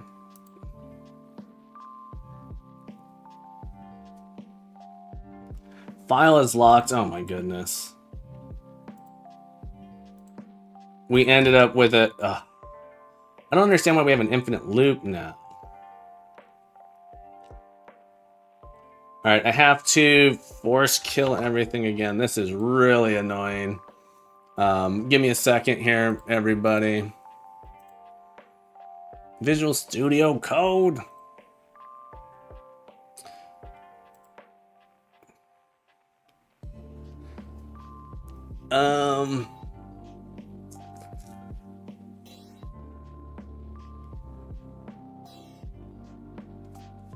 Let's .NET build. We're gonna take a break here in a second as well. I gotta take a break. We've been going for 2 hours, which is about my limit.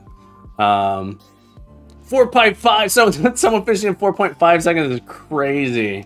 It's crazy. A lot. You got to keep in mind though. A lot of people have like a bunch of framework stuff they put together, but this one shouldn't be. All right. So I think we have I don't understand why we have an infinite loop here. Well, true and.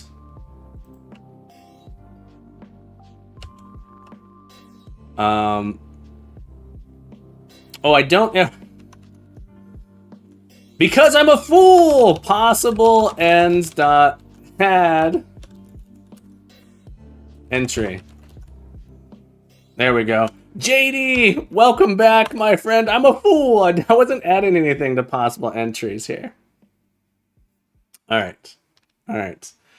Yeah, so I had an infinite loop. My check did not save me. My check did not save me. I wasn't adding anything in here. JD, I hope you're having a beautiful day. We're gonna go on a break, folks. We'll be right back. We'll be right back. JD, I'm putting you in charge. I'm putting you in charge, folks. I gotta take a break. We've been going for almost 2 hours. I'm gonna go get myself some more bean water. I'm gonna get myself some more hydrating water.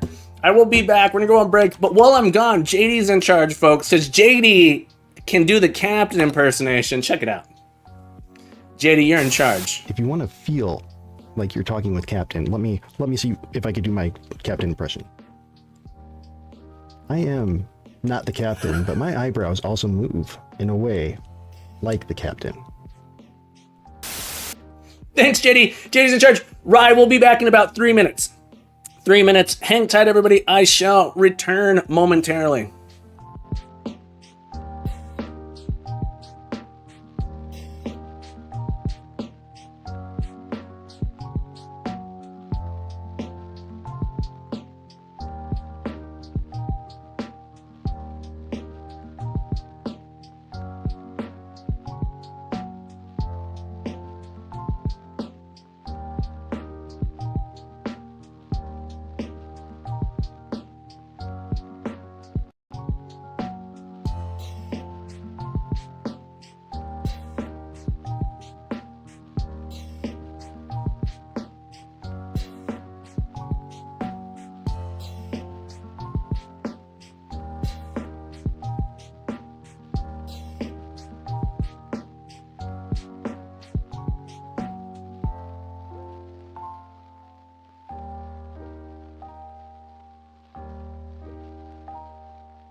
All right, everybody, the captain's back.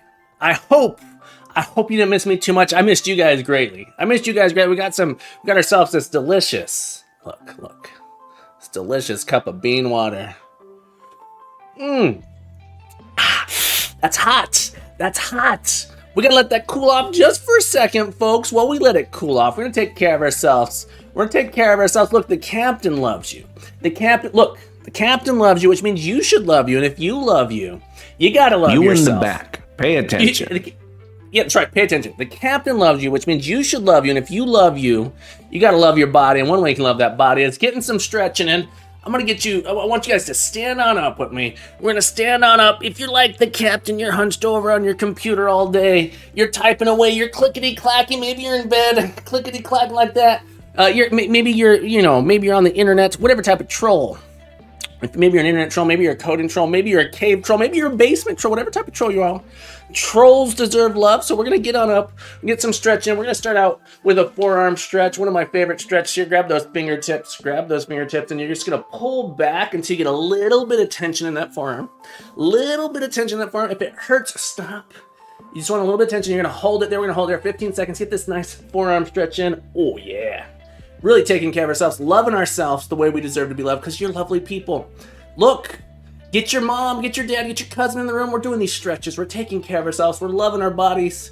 We're loving each other. We're loving people. We're loving people. If you're at work, get your coworkers, say, hey guys, the captain's stretching. The captain wants you to take care of yourself. Roll that out. We're gonna switch to the other side. Grab those fingertips, pull back until you get that tension in the forearm, and you're just gonna hold it there. Nice little stretch here. What is this? I thought this was Captain Code or not Captain. Try to convince me to move my body. Look, the captain wants you to live a healthy, happy life. Is that so bad? Is that so bad that the captain wants you to love yourself? Go ahead and roll that wrist out, folks. Oh yeah. Let's get some neck rolls in. Stand on up. Look, I see you back there. Oh, wrong button. I see you back. You in the back. JD. Pay attention. JD, get up. I know JD does dev, JD does sax, but does JD do stretch? Get on up with me. Get some stretches in. Oh yeah, we do some neck rolls, folks. Take that head, lean it to the side. I like to grab the ear here and just pull it up until I get a nice stretch here. JD does the do. That's right. You had the Mountain Dew last night. That was hilarious. Oh, yeah. Let's go ahead and roll our neck back around to the other side. Grab that ear, pull up, pull across, get that nice stretch here. If it hurts, stop. You don't want to hurt yourself. Oh, profits, yeah. Oh, yeah, I got this nice setup. Have I shown you my office yet? Profits, check this office out. Oh, yeah, and if look. It goes all the way to the floor. It's all the way to the floor there. A lot of games. I can't fit them all. I was really disappointed I couldn't fit all my games. Let's go ahead and roll neck down. We're gonna roll clockwise here. We're gonna do 3 nice rolls. 1. Oh yeah. 2. Oh, just let gravity do the work. Don't force your neck into any particular spot. 3. We're gonna roll the other way and back. Get those nice stretches in. 1. 2. Last one here. 3. Oh yeah, neck up, folks. Nice. Sali on Gaming, welcome to the stream. I hope you're having a beautiful day, my friend. Happy to have you here. Do we make a simple D&D in Unity? We did an adventure quest, which is like a D&D inspired project, Folks, thank you so much for joining me in those stretches. I know you did. I know you're taking care of yourselves for joining me in those stretches. Points at all. Let's give everyone 250 points for those. And then I didn't give you points for being here to witness me finish part 1. I didn't give points for part 1. We're a little bit late. Let's give 500 points for part 1. Leon Gaming, I don't know if I'm pronouncing it incorrectly. I did do, Adventure Quest? Was a project that we did last January, so like almost a year ago, which is a Dungeons and Dragons inspired project. Let me switch to my desktop so we can show that off here. Oh, I rotated hang on. We're gonna have to fix my camera real quick. I moved my monitor slightly, hang on. Thought that was a little bit weird. Okay. Adventure Quest is a project that we did. Aries, how you doing? It's so nice to see you. I'm glad you're here. And Fedorasaur, how you doing, buddy? But we did a little project here that was Dungeons and Dragons inspired. It has stats, so it has like this character creation where we roll stats. It's not the Dungeons and Dragons, it's Dungeons and Dragons inspired. We roll stats. This is in Unity. We give them a name, Bobby, Sue. We have armor shop we can go to. We have an alchemy shop we can go to. There's a weapon shop. We can go fight things in the forest. And it's like rolling dice, and it's Dungeons and Dragons inspired to do this. So if you want to check that out, adventurequest.captaincoder.org actually has an instructional project that you can go through, creating the dice roller, doing dice notation, the character creator, and then creating the shop. I didn't do, unfortunately, but you get all the way to the character creator here. But if people really wanted this, but we learned how to model dies, and it talks you through those things. Also, Science Streams, welcome back. How you doing, Science? Science! You guys don't know Science Streams, incredible streamer, lovely human being. Balint, how you doing, buddy? How you doing? Satiate me, my friend. Balint, you're so amazing. I can't get enough of you. I always need more. All right, folks, that's enough dilly-dallying. What are we working on today? We are working on Advent of Code day 3. I'm doing beautiful, my friend. Beautiful. Advent of Code day 8. I said day 3 for some reason. I wanted to come in here. I want to debug this test to see what my steps look like. Steps like, JD, I love that emote. That emote's great. All right, so I think we fixed our infinite loop issue. Let's look at our mappings just so we can get an idea of what the mappings actually look like here. Come on, baby. Okay, this is good. Okay, so our set's pretty small. We only have, this is our actual input. We only have 6 starts. I've done something wrong here. Something's gone wrong. There should be more than just this in each one of these. I did something wrong. We only have one element in the list. There's only one element in the list. Oh, you want to know why there's only one element in the list? Because I add the entry to the list, and then I check if it's in there, and if it's in there, it ends. All right. We don't add it until we check. Okay. All right, let's try again. First try, folks. We're going to get this on the first try. This is the special crafted input that I talked about. Should be the same result, though. Yeah, so I had a little... Oh, the inputs. There's only 6 entries. Well, now there's 0. Hang on. What am I doing? Oh, I accidentally put a breakpoint here. I don't want a breakpoint there or here. I want the breakpoint here. That's weird. Did I add those in? All right, we have 6 entries. All right, so check it out. It takes us... I have a bug. Of course, HLZ is already there. We need to take a step. We need to start... So all of these are going to have 2 entries where the second one is the finish. Hang on, I got something. Copper Beardy, what an excellent name, Copper Beardy. I'm glad you're here today. What a cool name.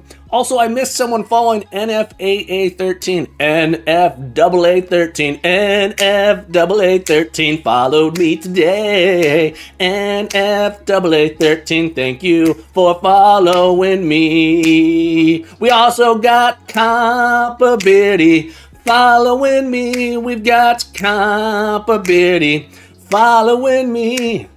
Copper Beardy, thank you so much. Jag says, I'm usually just Lurk, but curious if your name inspired by Commander Mark Kistler from the old Secret City show on PBS. Absolutely. Jaggy Man, but Mark Kistler, and I wish I had his book here. I have several of his books. Mark Kistler is absolutely my inspiration. So anyone who doesn't know, Mark Kistler did the Imagination Station as well. I watched the Imagination Station growing up, but not the Secret City. When I was growing up, called the Imagination Station. Grab your pencil and get started.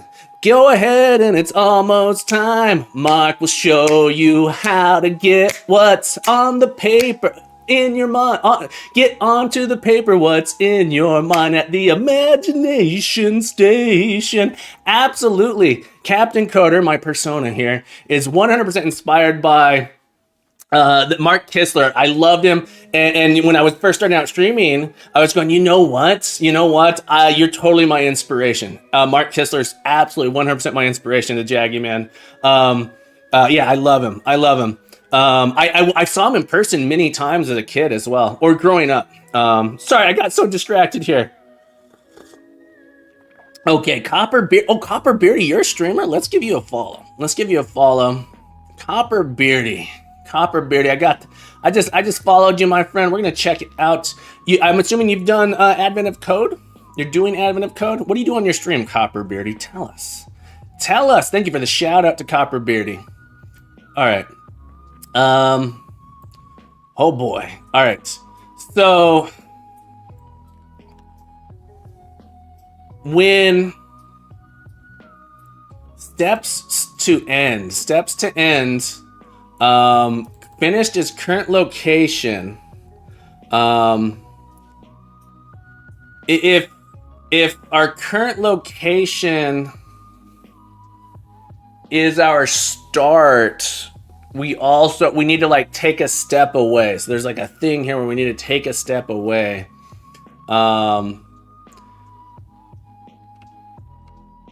Well, so my brain here. Did we finish? I had to step away. We're not quite, Giorgio. We're close. I'm building up this list. This list isn't being built up correctly just yet. We need to take a step. So we have this entry here. And we need to take one step. So after we get to the end, we need to take one step, then start from there. So I have this issue where we're going, you should definitely make a C# compiler by yourself. No cheating by using LLVM or GCC or other such things. Make everything yourself from scratch in C and C++. We did write a programming language. We didn't write a compiler for it, but we did write a programming language on stream. It wasn't C#. We might do, I wouldn't mind writing a compiler for C, like C88, the core of C. We could do that. Oh, we're almost there. I just got to get this thing here. If our current location is equal to start, we need to just go. Do I need parentheses here? All right. I think this is the hack. If our current location is equal to start, we just go. And I think that will do it. All right, debug test here. Is there a good guide to writing a simple scripting language? Yes. Write scheme in 24. Write you a scheme in 48 hours. Absolutely. This one might be pretty Haskell oriented. You might have to learn Haskell first. The other one is implementing compilers Java. Build a tiny compiler. Create a compiler. What is the book? Or interpreters book. You crafting interpreters. That's what it is. You should start here. Learn about programming languages first, then do compiling. Coax. Haskell's my favorite. Haskell. All right. Let's see here. All right, we have three entries. I think This is incorrect. Why is this so broken? N should always end in Z.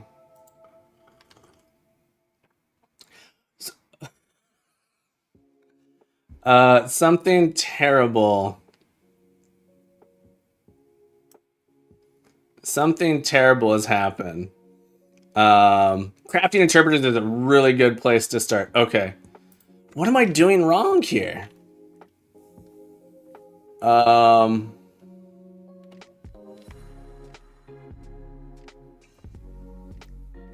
We must end up back at the start. Can I do a do? I've never do a do while. But this is gonna make sure that we do at least one step. We do at least one step. I hardly ever write do whiles. We hardly ever do whiles. VS Code is hard to create new class, but also it looks nice. What do you mean hard to make? I'm curious what you mean by hard to create new classes. Then we're screwed, right? Then we're screwed. We could check the input. Don't do that to me. Class time in file. Yeah, you can. It's not that hard to write it in though. So if you're wondering why I think Visual Studio is better. Just for you said VS Code. You don't go back to XXA from XXZ. Let's run this one more time. What am I doing wrong here? Yeah, I should have just done that. I should have just done that. I normally don't do whiles. It's just there we go. There we go. All right. So QXA to HLZ. Okay, so this one goes to HLZ's the next one it ends on. That is interesting. That feels like a bug. That feels like a bug. Proton, whoa! Do while. Two. Oh no. I think I have a bug. What the heck? Everyone has exactly 2. This is... Oh my god. And they have the same number here. I'm doing something wrong. Oh, people in chat are saying it's not a bug. Oh, did they just give us really good input? Okay. All right, chat. So many people helping me out in chat. Points at all. Let's give everyone 150 points. Okay. All right. We don't need the Chinese remainder theorem. But Chinese remainder theorem would work here. We don't need it. We don't need it. All right. So there's something really stupid here. All right. So we can use lowest common multiplier here, I believe. They've constructed, the input is so nice. It is so nice that these line up really, really well. Yeah, I was expecting there to be several entries in here. But they've done something. All right, so let me show you what they've done here. We can use lowest common multiplier now. All right, so Chinese remainder, you can Chinese, all right. So this is what I thought would happen. All right, so check it out. The input just happens to work out so that way. So technically there could exist some input that does this. The input they've given us, so we have start. We'll just go with A, B, C, D. A goes to, I'm gonna call this AZ. And then AZ loops. B goes to BZ, call that Z. And this loops. C goes to CZ, and then this loops. D goes to D, Z, and then this loops. And they've done something here. You're not going to see me use the Chinese remainder theorem. We don't need it. We don't need it. I guess we could do something with Chinese. It's just there's basically Chinese remainder theorem. I think you have a bug there. I think I have a bug there. Well, this is going to be A of n. A of n. This is the number of steps it takes, but it doesn't matter. It doesn't matter. Steps. I don't know why that's that. This is going to be steps of A.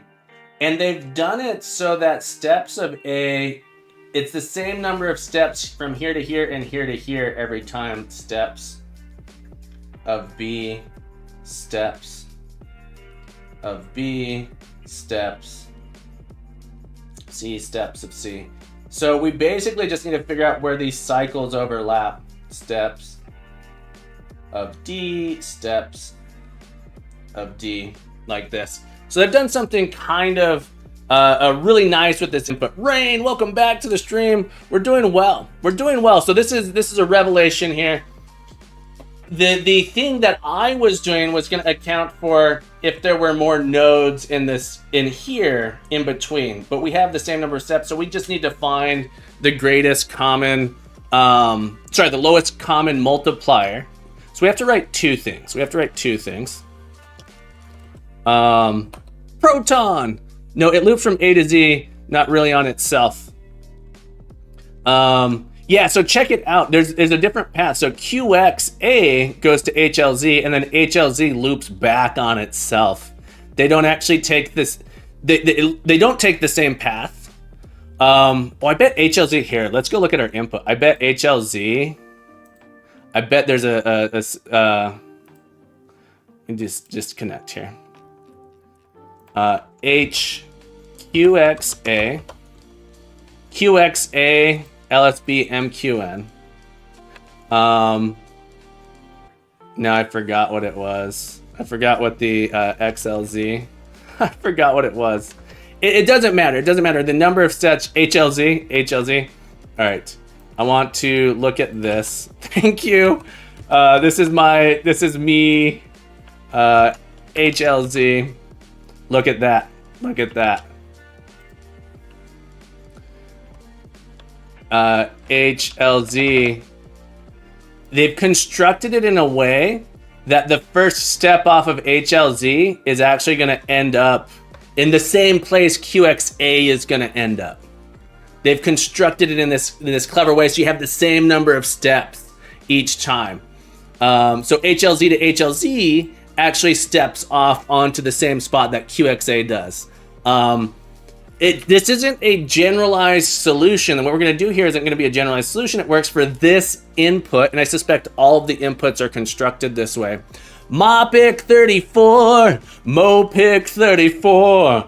Have you met Mopic 34? They have followed me today. Oh, Mopic 34. Thank you for following me today. Protosis Cap, what are those tokens? I'm not sure what you're referring to. These? So topologist, it's probably people just thinking, did maybe in the write-up, hang on, in the write-up, starting every nodes with A follows up all of the past until they end up in Z. Do they say? I mean, if you make any assumption that there's exactly one path. So here's the thing, if you make the assumption that there's actually exactly one path, I mean, there's some weird assumptions that you'd have to make here, actually. Proton, I'm not sure what you're referring to. What are the tokens? Let me look back up. I think I might have missed something you said. Do well. Not having read today's test stream yet. It's really funny to listen. XQZ goes to HLZ about FTU around BRP, of course. Exactly, Rain. That's my part with part 2. You have to make a few assumptions for the fast solution. Gotcha. So we don't actually have to do that. We just have all the number of steps here. I'm not going to do anything different. So So this one will work. We're gonna do entries dot. I'm not gonna recalculate entry dot values of 0 dot entries dot values dot select entry goes to e dot steps. Hang on, why can't I do this? Entries dot values step entry entries dot values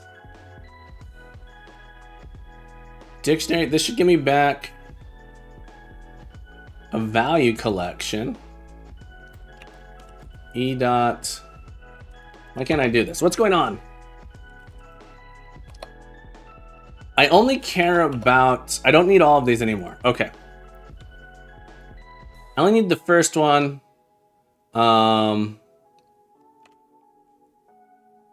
Oh, you're just saying these here. This is our test input here. They do look like that because of the 3. These are mappings. It's saying that this particular, so you can think of a nodes in a graph. This node can go to one of these 2 things. This node can go to one of these 2 things, depending on what we're doing here. I'm gonna change. Hang on. We're just gonna have a list of long step sizes or cycle size equals new.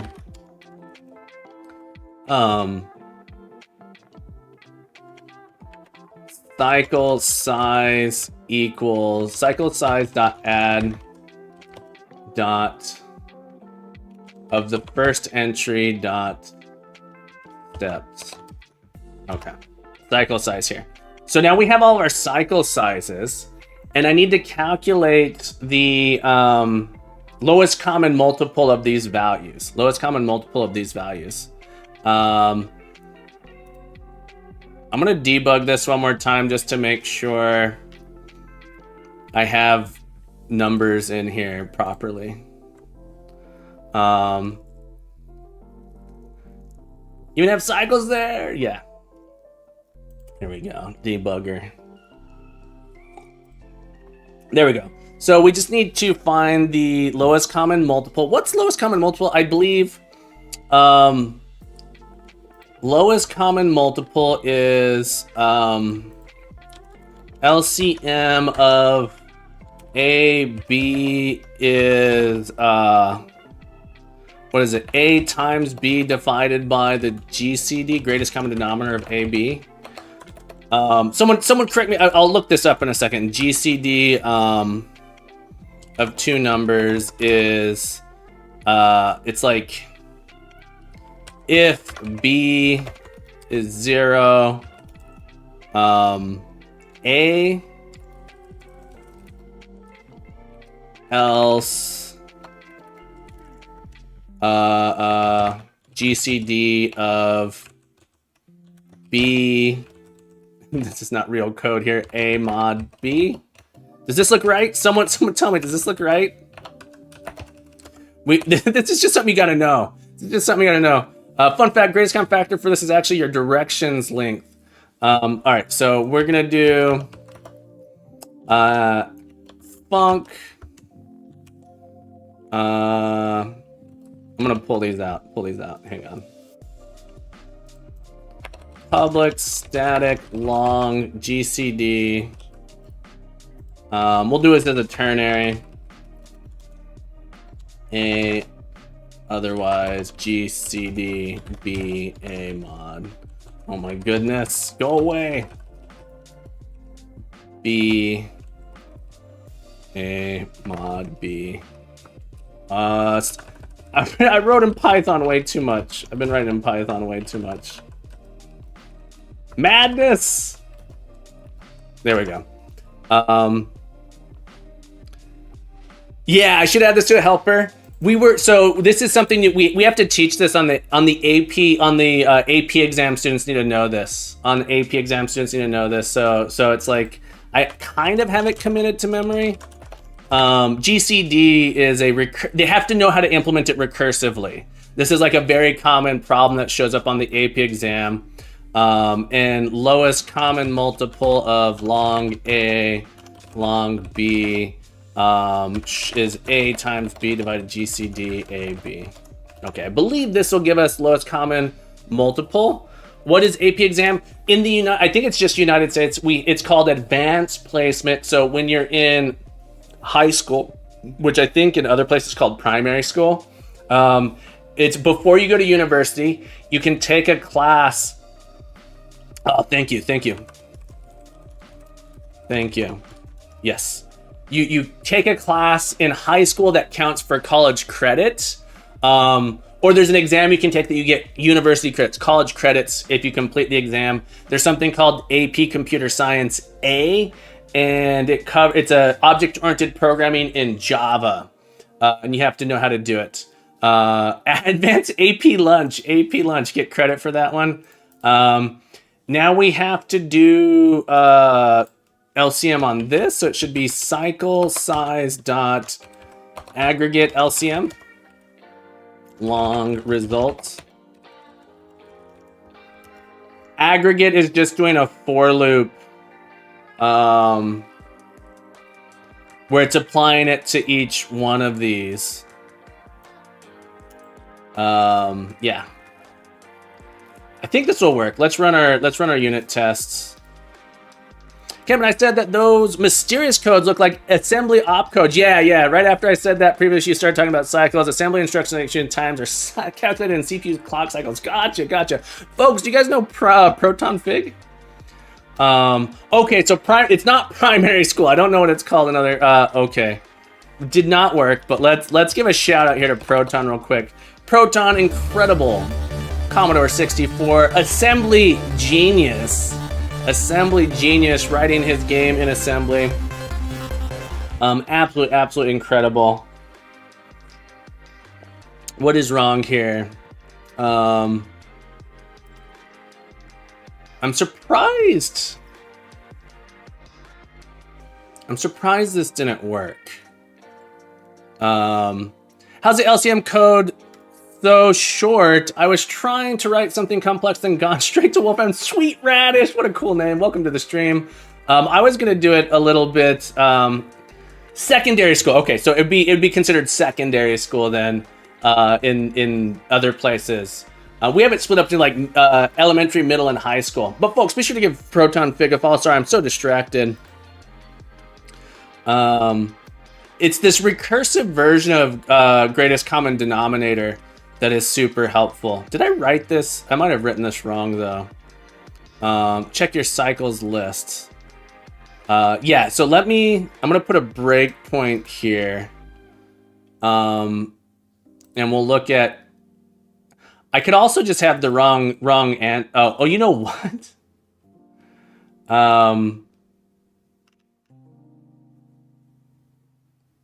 Sequence contains no elements. Okay.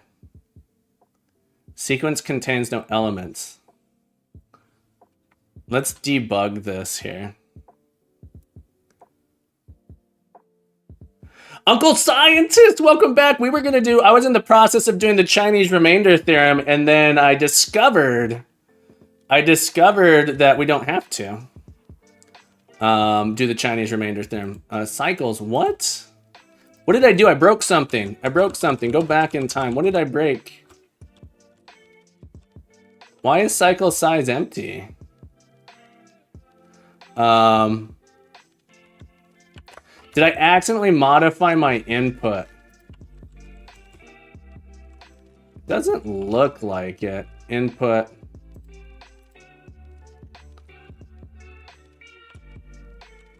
Hang on, let's go. I'm gonna save this. Hang on, I did something. My list is now empty. What did I do? It was working here. I had it working here.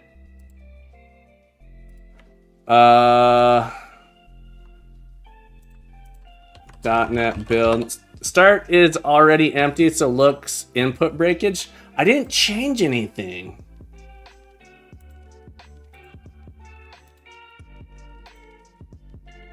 Or maybe I did.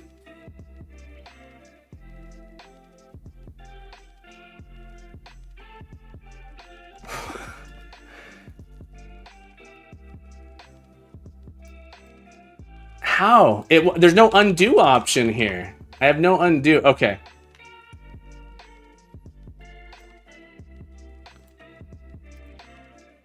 Parts. And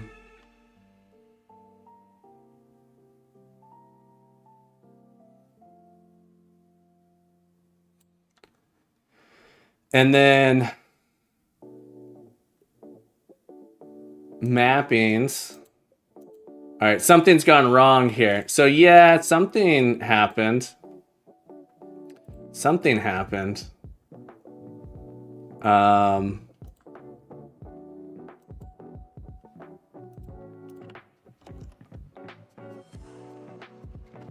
What? My brain hurts. Sample input 3.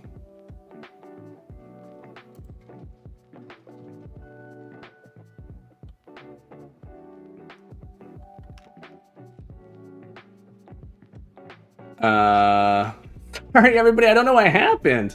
I don't know what happened. I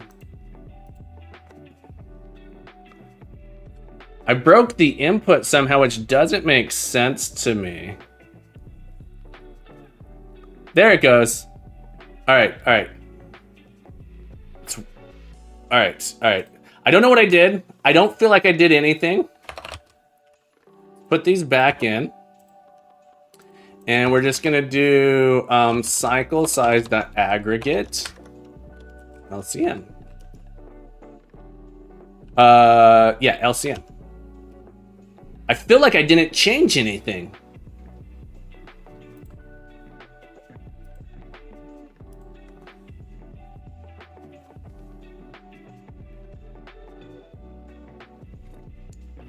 It's still failing. I have this number. Let's see if this is my number. I don't know why this one's failing. Sequence contains no elements.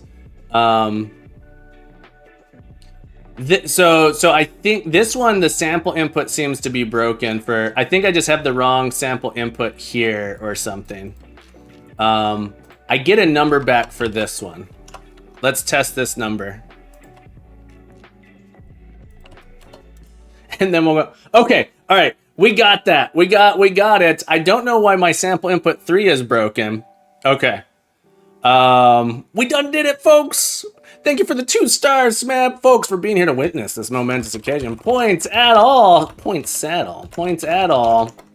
500 points, all you beautiful people out there. All you beautiful people. They have a really nice input for us here. Smab, I'll take a look at yours in just a moment. I want to fix my sample 3 input real quick. My sample 3 input somehow is broken.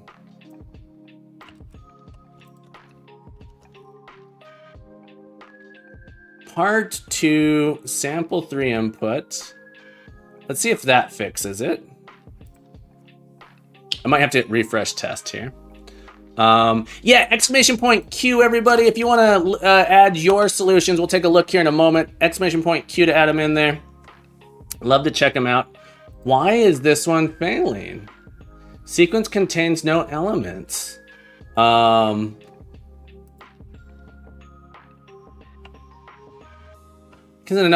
feel free to send. Yes, you can send any solution type here. Any program that you did. What is my parser is broken on this one. Betseg, sorry, let me permit you. Permit Betseg. You just haven't been here long enough, apparently. It might be set. I thought it was set to 2 hours. Might be set to 3 hours. Try again. I actually think it probably went through anyway. John. We've got John. Thank you for following. Thank you for following me. Something has gone wrong on this input here.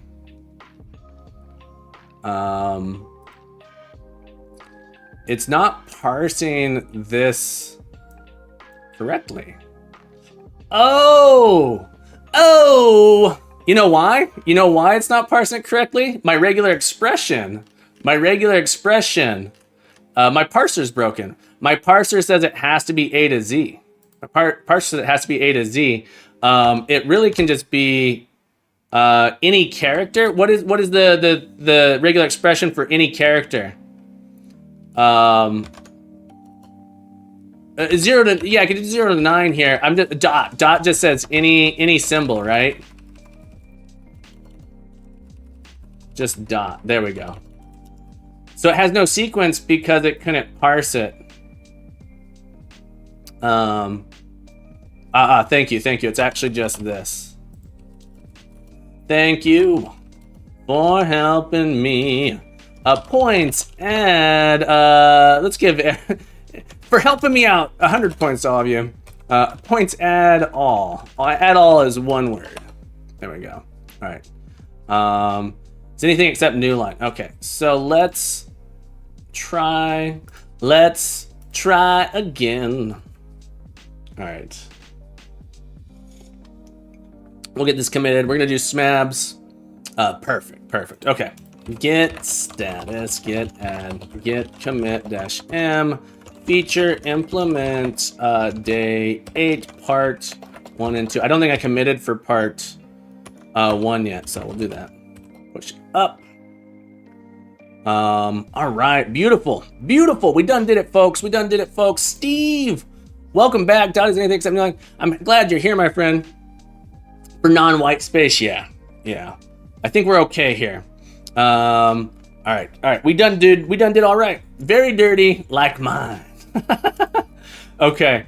That was fun. Maybe we should. People want to see the Chinese Mariner. So if we have time, I got 20 minutes. I got 20 minutes left here before I have to hop off. So let's see if we can look at some solutions here. We'll get our questions here. My overall approach. Okay. For part 2, Steve, my overall approach was we started out with this picture here. So let me show you my final solution. My final solution used this thing here. So we have a series of nodes that we start at. So this would be A here. There's a node B, there's a node C, there's a node D. And we follow those until we get to an end node. And we keep track of the number of steps we took to get there. And then there's some number of steps we take to get back to this.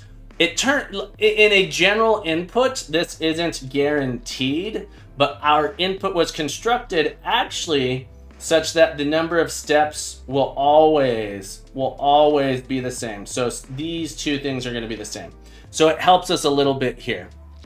We then find the lowest common multiple of these and say, okay, well, where do they all line up? They line up at the lowest common multiple of these, which is just like a little math trick. I started out with a more generalized case. There's the generalized case that says, well, from A to some node that ends with Z, and then from that node to some node that ends with another Z, then from that node to some node that ends with another Z, and then we end up coming back into here at some point. And so originally I built this entry list that says, so from this node A, we have a number of steps we take to get to the next Z. There's some number of steps to take to the next Z. And so I was going to construct a list for all of these. And I did. And then it turned out that the entry was always, for A, was always like 117, 117. And there was always 2 entries. So the set to get to A of Z, and then the step to get from A, Z to AZ. So it turns out that this ends up having this really nice property. My plan was to use the Chinese remainder theorem to cycle through these until they all matched up, but we can take a shortcut because we know our list has this really nice property this really nice property where the amount of steps to get to the first Z is this much, and then the amount of steps to go from that Z back to itself is the same amount. So we can use that to then say, okay, well, what's the cycle on these? Use lowest common multiple to calculate that, and then we're good to go. So that was my approach, Steve. I kind of like this one better than the one that forced you to use a CRT. There was one a few years ago that required CRT to solve unless you wanted to run for hours. But to me, that feels more like, do you know this one math trick? Can you solve? Yeah. Programmers hate this one. we need to have a short. Programmers hate this one math trick. Programmers, or would it be programmers love this one math trick? One of those two things there. I think this is more common to know, Nick. I think this is more common, this trick here.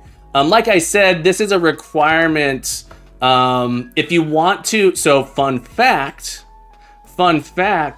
if you want to be an accredited university in the United States, you have to teach this in your intro to programming course. Fun fact, isn't that crazy? That's kind of crazy, right? You have to teach greatest common denominator in your intro to programming course to be accredited in the United States. Bullseye. What a great name, Bullseye. Oh, Bullseye, you have a wonderful name. Yo, Bullseye.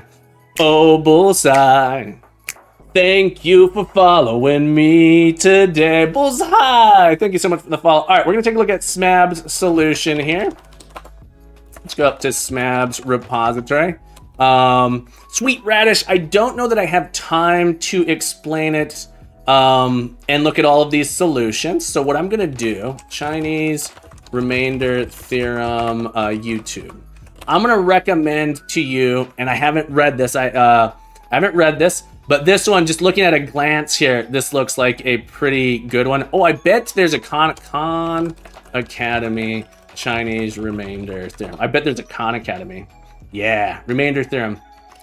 I would go look at this. It's part of algebra. Do we have to have a monthly subscription? No, you can just close that out. I'd recommend looking it up over here. Have the attention for a follow. Bullseye with a name like that. How could we not? Without knowing the name for it in a few minutes of thinking about it, CRT is much harder to discover. Yeah, it's absolutely much harder to discover. If you want to just know how it works, the quotient remainder theorem might actually be just another name for it. Improved properties here. My guess is this is... Anyway, I didn't vet that, but I'm going to do that because I want to look at some other people's solutions real quick. So, Sweet Radish, I'm so sorry I don't have more time to go over it right now. So I apologize. Advent of code. Solutions 2023. We're going to open up SMAB. So solution here. I got to do a pull. Pull. We'll get day 8 here. I was for a day 8 CRT, having used the remainder theorem would be kind of brutal, actually.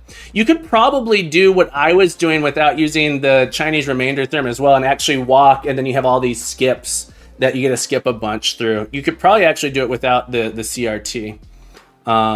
List pattern matching just for me. Thank you. Thank you for that. All right, let's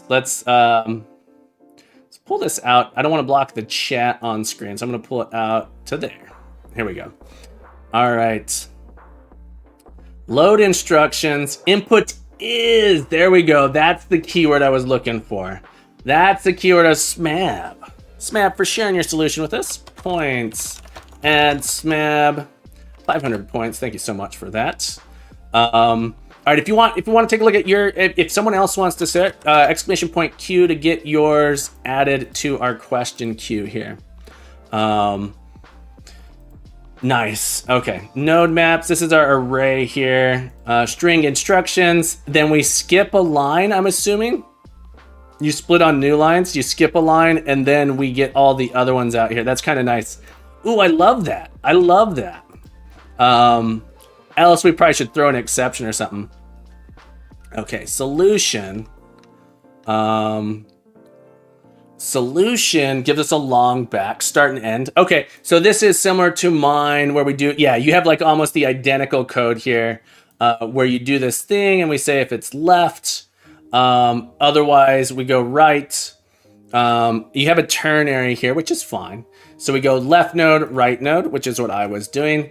And we just step through building up the number of steps. And then at the end of the day, cycles links that lowest common denominator. Yeah. I pulled mine out into a separate one here, which is totally fine. The repeated current nodes of I, I'd put into its own current nodes of I. Just to reduce the noise a bit. Could work. All right, let's take a look here. And then your node name, left node, right node. I should have done this. Look, Smab, I like that you did this. So mine is really ugly. I kept having to put this thing around like this. I really wish I had made it a node on the right side. So node should have been, I should have done that because I end up with like this horrible thing. Yeah, solution is really separation. Lowest common multiple. Oh, that's nice. You say that you have one for doing it on a list of things. Oh, I really like that. I really like that. And then numbers. And then we have of 2. All right. We take in 2 like that. And then greatest common denominator. Okay. Solution. AAA, ZZZ, solution A. Oh, you can just do ends with triple N, ends with triple Z. It's technically question. It's technically question. So if you just do a regular Q, it'll work for you, Steve. There you go. Thank you for adding that in there. Smab, beautiful tight solution. I love it. I love it. I love it. And it turns out, oh, you're right. It turns out we can do this anyway. Because we have one solution. Smab, I really like that. Clever. I like it a lot. With the ends with, that is so much better when I did. I really am not a fan of my solution. It's really messy. I think mine is really hard to read and understand what's going on. I really didn't like what I did. I don't like what I did with the how I calculate this, but I thought I was going to need additional information to solve it. I should have written a class for this. Yeah, so I passed in a predicate, which is a lambda. Okay. Really nice little solution. All right, let's go to, oh boy, we got a lot of stuff here. 1 second here. No one sent a question while I'm editing this. All right, there we go. We got a lot. I got infected. Let's check it out. Smab, nice solution. Let's look at I got infected here. All right, I'm gonna go with raw. I'm gonna pull this into a C# file. Highlight syntax. How do I change code? What do I? It seems to have detected that it's C#, which is good. Okay. All right, let's take a look here. Sweet. I got infected with the coding bug. Coleslaw, I'm glad you're here, my friend. I don't know if I saw it when you came in. Anyone home? Coleslaw. Git is my next mountain. Learn HTML, CSS, Flux, Grid, JavaScript, Bootstrap, Sass, jQuery, React, and Redux. You're on a roll, my friend. Coleslaw, welcome aboard. I think, is that Belderuvian Moten? I think you asked me that last time. If a child asked me to, I would try it at least once. I tried at least once here. All right, so we have file directions is the first line here, broken into lines. And then we go forward. I like this. We say starting at the second one, we're gonna select the node name. Oh, this is smart. Oh, this is so much smarter than what I would have done. You recognized pasta salad. It's true. You recognize these little bits here. This is smart. I really actually like this. I really like this. Smab, last year I did. Last year I went and I refactored it. I just haven't, I'm so much busier this year. I like this. solution better than mine. It's just it reads better. I think because now I don't have to grok a regular expression. I say, oh, okay, well, it's just the first 3, and then the characters from 7 to 10 and 12 to 15. And a little comment here would basically parse out. I actually like this better than what I did for sure. I should have sliced it. I think this is way better than the regular expression, in my opinion. In my opinion, regular expressions are hard to they're easy to write bugs in regular expressions. Okay, so we have all our nodes. Node goes to node name, and then we have a node type here, and a node name. Perfect. Start nodes is the values. We're node, and the last character is an A. Last character is an A. Love the use of this rather than using ends with. This is definitely going to be more efficient than the ends with. Nice. I like that. Steps to end node for each node. Yeah, and so because they've constructed it in this really nice way, we can do that. Find steps to reach the end. Nice. So find steps to reach the end. This is part 1, essentially. And then least common multiple. Oh, man. Nice. Nicely done. Nice and simple. I like that. The last character, need to remember that. I always forget that this is C#10 introduced this, I believe. It might have been C#9. I can never remember this syntax. I should do this more often as well. Excellent solution here. This was... I got infected. Thank you so much for sharing your solution. Excellent. I love it. Points.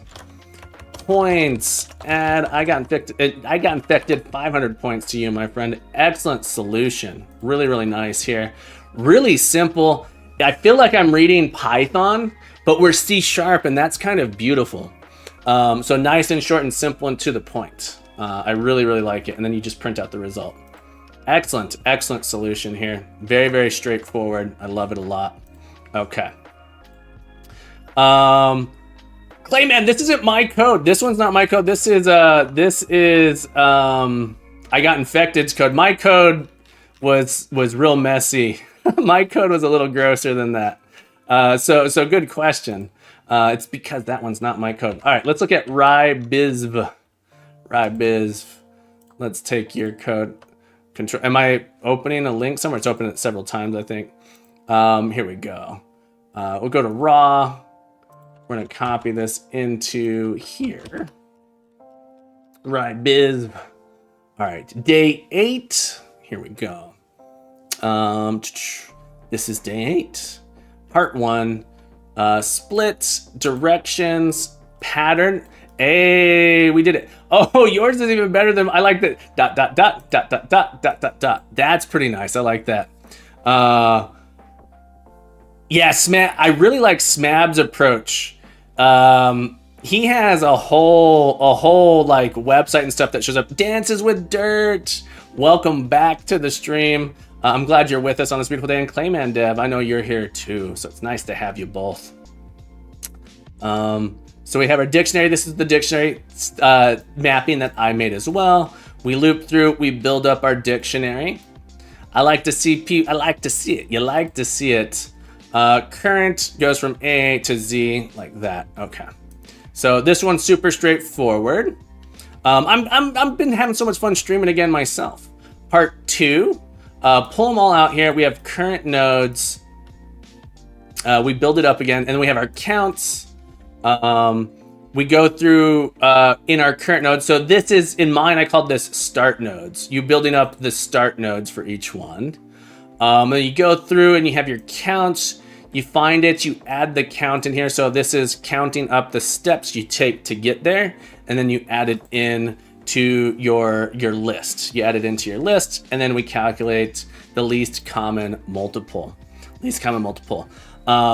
Yeah, straightforward. I like it. Simple, straight to the point.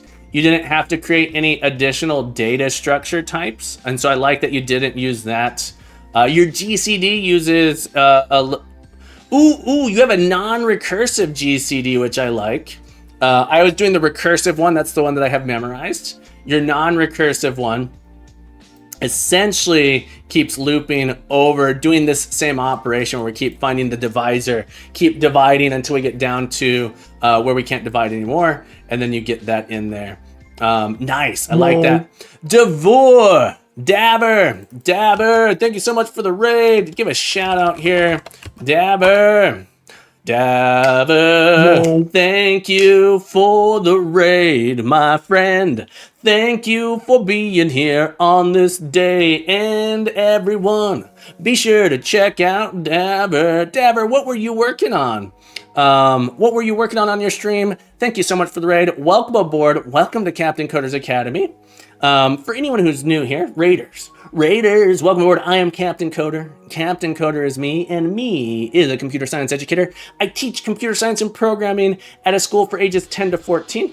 We are working on the advent of code. We actually just finished day 8, parts 1 and 2. Gotcha. We just finished day 8, part 1 and 2. Awesome. How's it going along? How are you coming along on the advent of code, Dabber? Was catching up on days behind. All right, so just so you know, we are looking at solutions to day 8 right now. So people, you can submit your solutions to day 8 using the Q command. So feel free to submit your solutions. We're taking a look at those. We look at I Got Infected and Rybiz. You did day 6 and 7 today. Nice. Which one has been your favorite so far? Uncle Scientist. Let's take a look at yours next. Ooh, we're doing it in Rust. We're doing it in Rust, which I'm not going to understand the syntax, so we're going to take a look anyway, though.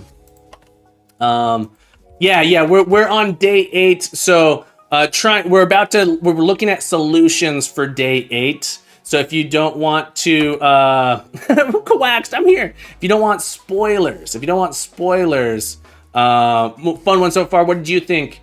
Yeah, part 5, part 2 was fun, but it nearly killed my Mac. You went with the brute force solution, a brute force solution, perhaps.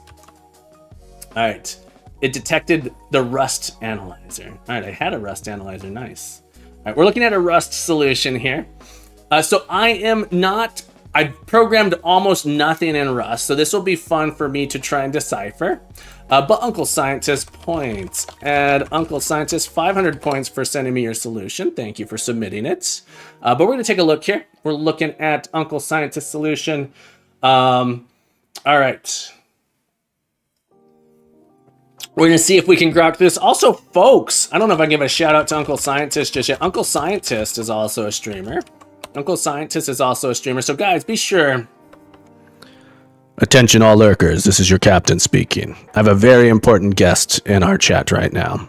Uncle Scientist, also an incredible streamer, streaming Advent of Code, completely killing it on our leaderboard. Be sure to give Uncle Scientist a follow. You won't regret it. You will have 0 regrets. And that's I'm giving you the Captain Coder guarantee.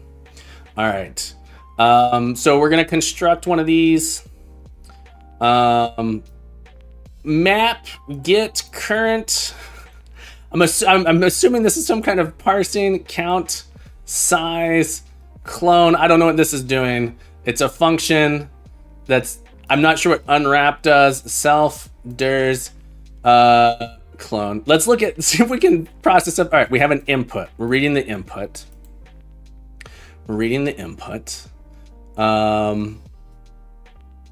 Hate to raid and leave, but it's a purchase to aim. No worries, Dever. Thank you again so much for the raid. Have a beautiful day. Remember to keep coding, keep growing, be the best you can be, and you're welcome back anytime, my friend. Thank you so much for being here. But we're gonna look at here. This is our parse function. Lines, chars. We do a map. We're looking for if character is equal to L. It's a 0. If character is, so this is our L, this is our left, right, 0, 1, 0, 1, 0, 1. So we're parsing this into a maps of indices, I believe, 0s or 1s. Indices, 0s or 1. Dava, thank you for following as well. Dava, I appreciate you. Thank you for the follow. So we're gonna turn this into some kind of iterable. And then we're gonna go through and Rust doesn't have null, but it has optional, and you can call unwrap if you want to give you the value or explode. Gotcha. Unwrap gives you the value. Okay, so it's saying it's like in Haskell, this is called a maybe. In Scala, I've seen optionals as well. All right, so part 1. This is just parsing. We go through and parse it out. Part 1, we start at AAA. We have 0 count. Well, we're not at Z. We're going to go ahead and look up our position, update it, and then get it. So really straightforward, short, concise, beautiful. So tasty, that tasty solution there. This is why I love functional programming sometimes too. You get these like really tasty looking solutions. Just / maybe, some / none in Rust. Gotcha. All right, so we have our queue here. This time we're doing the ends with A. This is what we've done. We've seen this done so far. We're creating a mutable. We're creating a mutable vector so we can modify it. Okay. And then, well, we're not at something that ends with E. We go through and we loop it in there. And we push those results in. I like it. We're learning a lot. I'm learning a lot here about these mutatable types, just the syntax of this stuff. So this is our vector. So I like yours where we're going from, you've mapped the indices here, 0 and 1, rather than looking at L and R. So that's really nice. And then your parsing here is actually probably parsed into it. Is it parsed into a 2-dimensional array where you have sort of a lookup table goes to, or it might be a dictionary, I'm not sure. And we just loop through and say, get the index, and we look it up. Exactly, okay. We have a 2-dimensional array using the indices of 0 or 1. L and R, it's binary, very nice. We push all these together, and then LCM of, I'm assuming is part of your library here. It's either part of your library or LCM is built into the language. Nice short solutions here. I really like it. I like it. I love mutability. Not having mutables by default. C# moment. Yeah. I love when languages give you this. If you've done stuff in Haskell, Haskell's like, sorry, there's no such thing as mutability. There's no such thing as mutability. Looks just like our code. Yeah, I love it. I love it.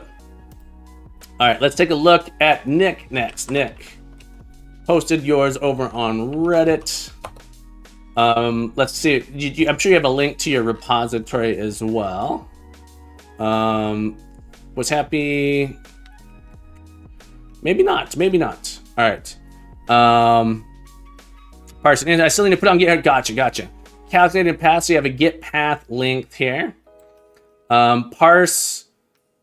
Oh, you went with the split. You went with the splitting. You did the hard stuff. what I would, I'd consider this harder here. Split by this and split by that and then split by this. This way I can handle links. Nothing wrong with this, but the splits are fine. But I would say this is kind of painful for me to read. Splitting. You split this way. You split your input left, and then you split it right. There's a parenthesis here, and you find that comma. Then you put it in a dictionary, and you shake it all up, and then that's what it's all about. He's still allergic to splits. Yeah. Okay. So we get the path linked here, start, end, and then we give it in the dictionary. That we pass in. Ends with. What is going on here? Ends with 0 equals asterisk. Instructions. My substring support. Gotcha. Ends with. Okay. Ends with star. Okay. Then we're gonna pull that in here. If ends with end. Okay. Gotcha. And so we're gonna loop through. Sanity upper. We have our upper sanity check. Okay. Nice. We find the index, so we're calculating. We have a thing start, end, and we calculate our index. So on part 1, we just use this to pull it in. A lot of similar solutions here. And then you do greatest common factor, which is lowest common, greatest GCD and GCD and GCF, the same thing. Greatest common denominator, greatest common factor. Yeah, it's the greatest divisor is the greatest factor that goes into both of them. I'd never pass a sanity check. That's how I feel on a daily basis. Losing my mind. All right. We start with this.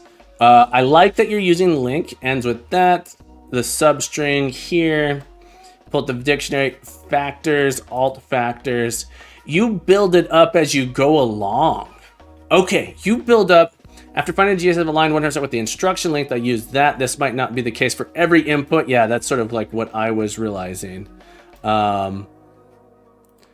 Get pair length, and then you're building up the factors being multiplied here. Yeah. This is an interesting approach to the second part.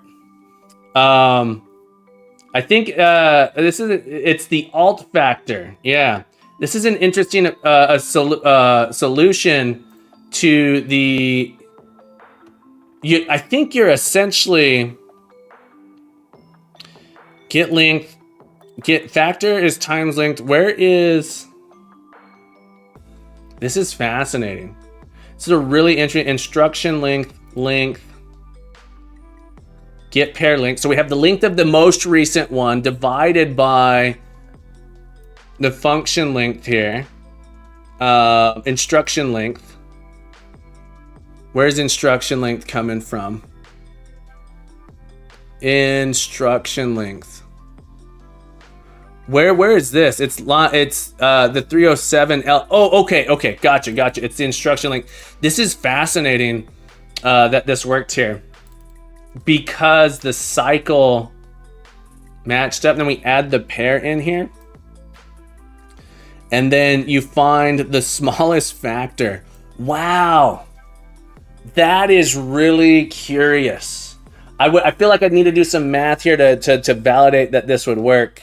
But it works for yours. The instruction, so they all ended up in a cycle somehow like that. It works for all. I think that's really interesting. I like the difference here. Nick, I don't know if I gave you points. Add NKCSS 500 points. Every cycle is visible by the input. Yeah, well, it has to be. Is that true? It has to be. Maybe not. That's interesting though. That's an interesting thing there. It's not guaranteed, but in the set the building is it doesn't. It's how it was crafted with the problem. Yeah, it just so happens that it's the thing that works. Same with mine. I was like, do we have everyone? My computer just locked up. Oh, there it goes. Okay, nice solution to this on Reddit. Yeah. Here's the link right here, McNets. This is to Nick's solution. I had added an extra 2-liner for the solution that's more common. Gotcha. All right, BetSeg, we're gonna take a look at yours. We're trying to burn through these as quickly as I can. I do have to, Friday's my busy work day. Friday's a busy work day for me. Another Rust solution. Points, add BetSeg. Is this the right thing, BetSeg? 500 points. Thank you for being here. Thank you for sharing. Let's take a looky-loo. Can I copy this into here? I did. We got a Rust solution here. BetSeg submitted a Rust solution for day 8. Let's take another look at this. All right. Hash map from string to pair of string. Is this how we denote a pair, or is this just saying an array of length 2? Nick, great. I really like the your solution feels very different. I like it. This is an array, okay, but it's saying it has a length of 2 specifically. I think is what this is saying. That's what this 2 says. Parse input part 1, part 2, parsed. Also, if you want to see how I arrived at my solution, the VOD is up. Yeah, I'd be happy to check it out. It might give you nightmares. Static length 2. Cool. That's what it looked like. I'm learning. Look, folks, I'm like the Terminator. I'm a learning machine. I'm here to read your code. All right, here we go.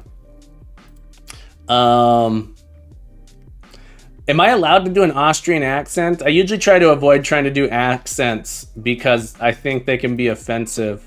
So I apologize if that was offensive to anyone. I was trying to imitate the Terminator, not Arnold. No, it's not offensive. Okay. Solve part 1. Steps. All right. So you have a function called steps. It takes your map. It takes your starting position, and it takes. These are the steps. I'm assuming these are the steps. This is the part we're on. If some condition we're going to continue control flow. I have no idea what this is doing. Part 1 or part 2 of the challenge. Part 1 is part 1 or part 2 of the challenge. Yeah. So I'm looking at your steps here. I'm assuming that this is going to calculate the number of steps from a start to find an end. And in this case, it's going to find Z's. And if we're part 2, it finds this here. Control flow.break. I don't know what this is doing. But you seem to have defined, we're saying this S comma C. So there's a start and count and destination perhaps. This is our mapping. This is the mapping I think that we have that we're pulling out here. And we're going to continue. We're going to increase S by 1. And we're going to go to the next spot in our graph. Okay, so this is essentially stepping through along the graph, incrementing S as we go. And when we get to the end, we return S. I think that's what this is saying here. This returns S. We're gonna return something. We break here, and then at the end of the day, we evaluate to V. I'm assuming this says that our result here is V. And this is, so we're breaking S, and then at the end of the day, this is saying we get the S back, and then we break V here, and V goes out. If we end up in a situation where we can't get it, this shouldn't ever happen, I think is what we're saying here. Part 2 is the same thing. You're saying go through everything that ends with an A, find the steps that takes to get there. We have something. If we don't find it, there's a none. Hopefully there's no nuns in here. And we fold, finding the least common multiple of all of them across. So this fold is like aggregate in C#. If there's no semicolon at the end, it's an expression in Rust. Gotcha. So it's an expression here. Really cool. This makes me want to learn more. This makes me want to play with Rust because I'm such, I love Haskell, but I feel like the Haskell community is very snobbish. Is this how we say snobbish? Nick, I tried F# and I kind of did not like it. Last year I tried banned from Haskell. Yeah, I know.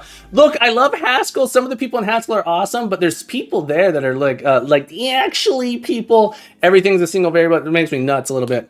Reduce LCM instead of fold. Yeah, if you want to go functional. I tried F#. It felt,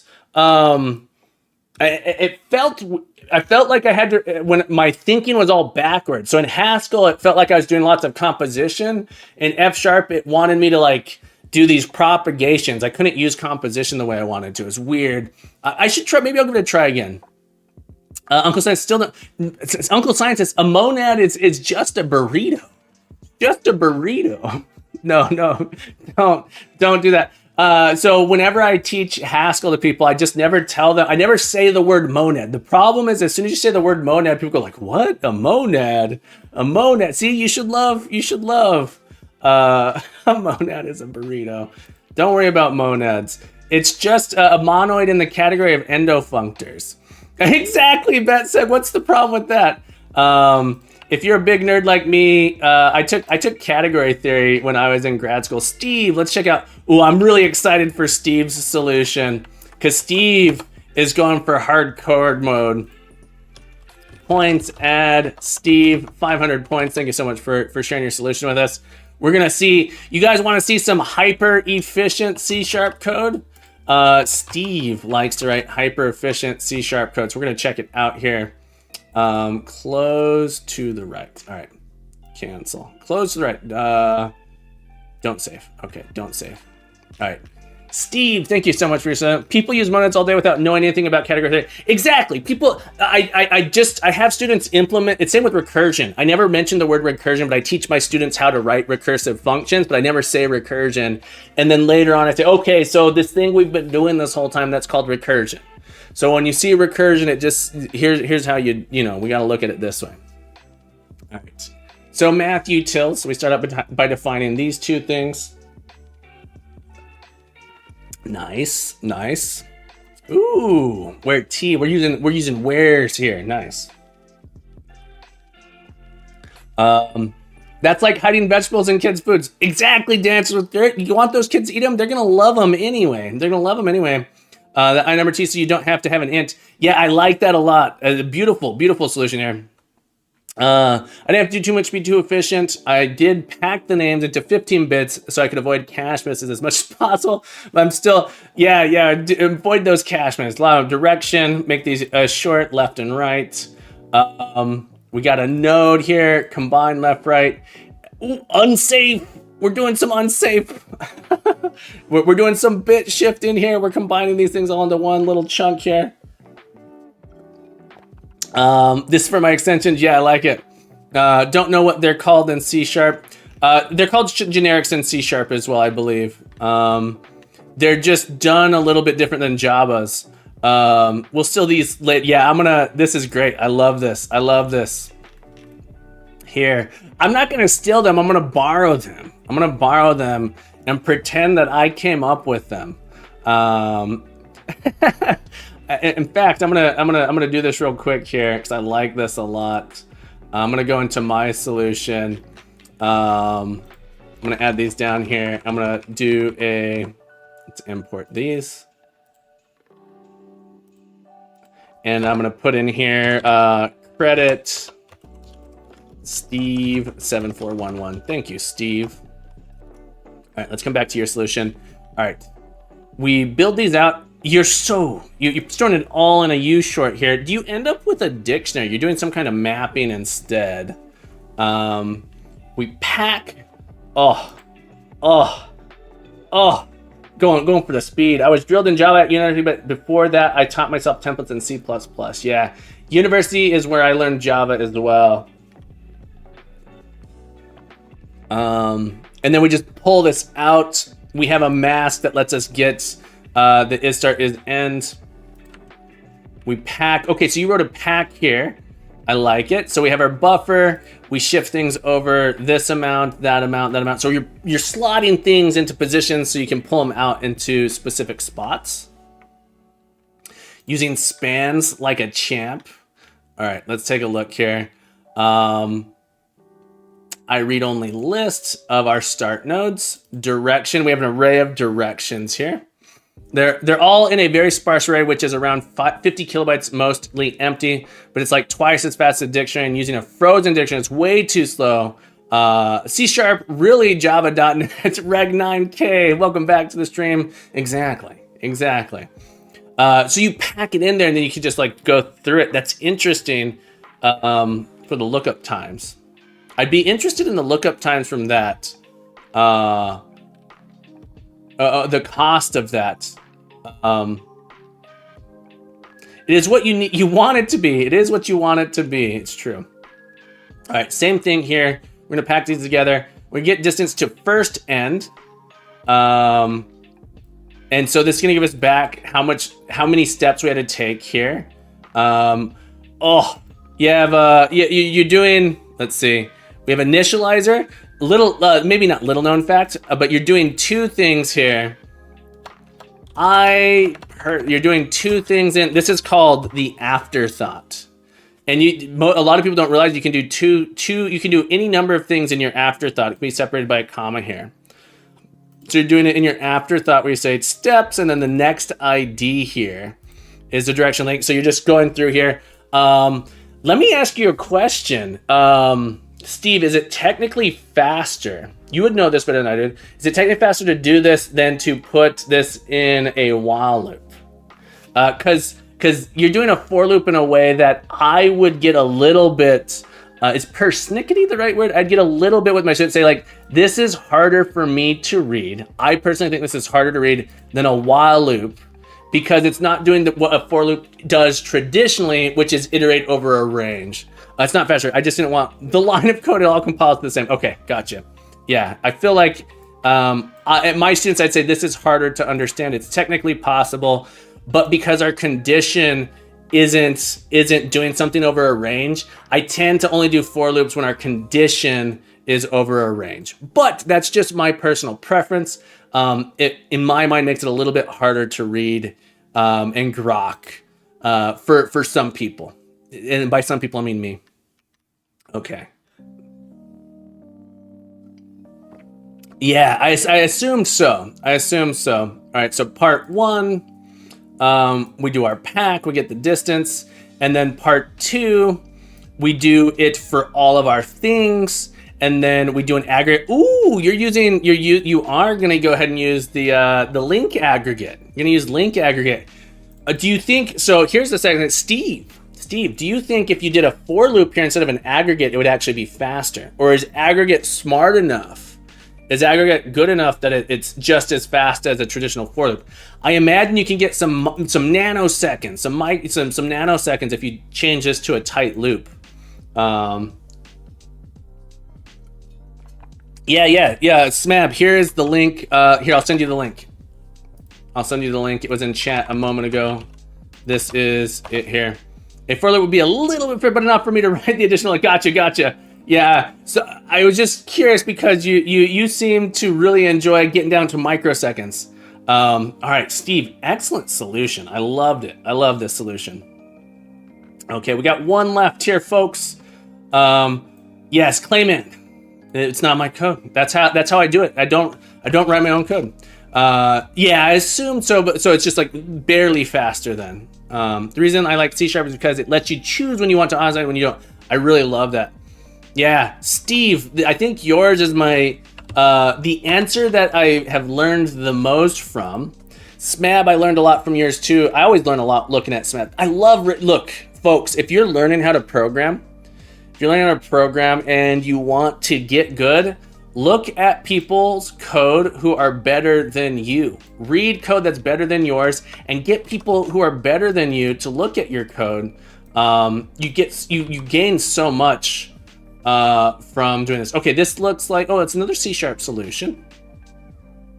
Always get tripped with doing cyclic arrays. Yeah, array access. Okay. Is this C#? This looks like Java. This is Java. Okay. I'm assuming this is Java. It thinks it's Rust. Language mode Java. Okay. Here we go. We have an array list. We're doing all lines. We trim them down. We build up a hash map. And we have our array list here. Find our adjacency matrix, and we build it up here. Then we're going to do a for each over each one of our starts here. Sweet Radish, I think it's good to know both, but not necessarily required. Also, Sweet Radish, let me give you some points. Thank you for sharing your solution with us, Sweet Radish. Add Sweet Radish, 500 points. Thank you so much for sharing your solution with us. I love to see it. I think knowing, so I'm really bad with regular expressions. I tend to not do them because I find them hard to debug, but simple ones are good to know. It does. So I will say it doesn't hurt to know them. It doesn't hurt to know them. Pay attention. GPT 10,000. No, you pay attention. Welcome back to the stream, GPT. I hope you're having a beautiful day on this beautiful Friday. We're going way too long here. We're almost done. We're almost done though. So you're counting the steps of this, and then you print the steps out. So Sweet Radish, let me ask you here. You've gone through it and you've found the number of steps. Did you calculate the lowest common multiple by hand? So I see that you get the steps for each one. So your code here is getting the steps for each one. And then you do LCM of all steps.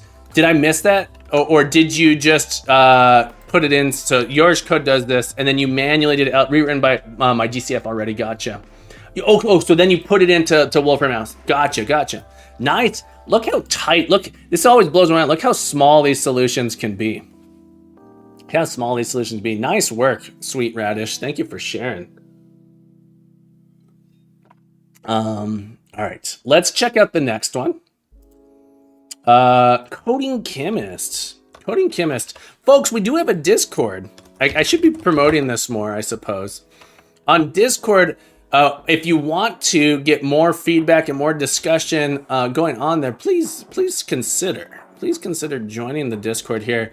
In the admin of code, post your solutions here. Here's Coding Chemist. Post your solutions here so we can chat it. Nathaniel Bumpo. Use Q to in-queue it here. We'll take a look. It probably will yell at you if you post a link, but it'll still get added to my lists. It should still get added to my list, even if you do it. Yeah, it still got added there. It's just because you're new here. You have to be here for 2 hours, and then it'll let you post links. It's to prevent bots. Are we in JavaScript? Coding Chemist, thank you for sharing your solution with us. Points, add Coding Chemist, 500 points. All right.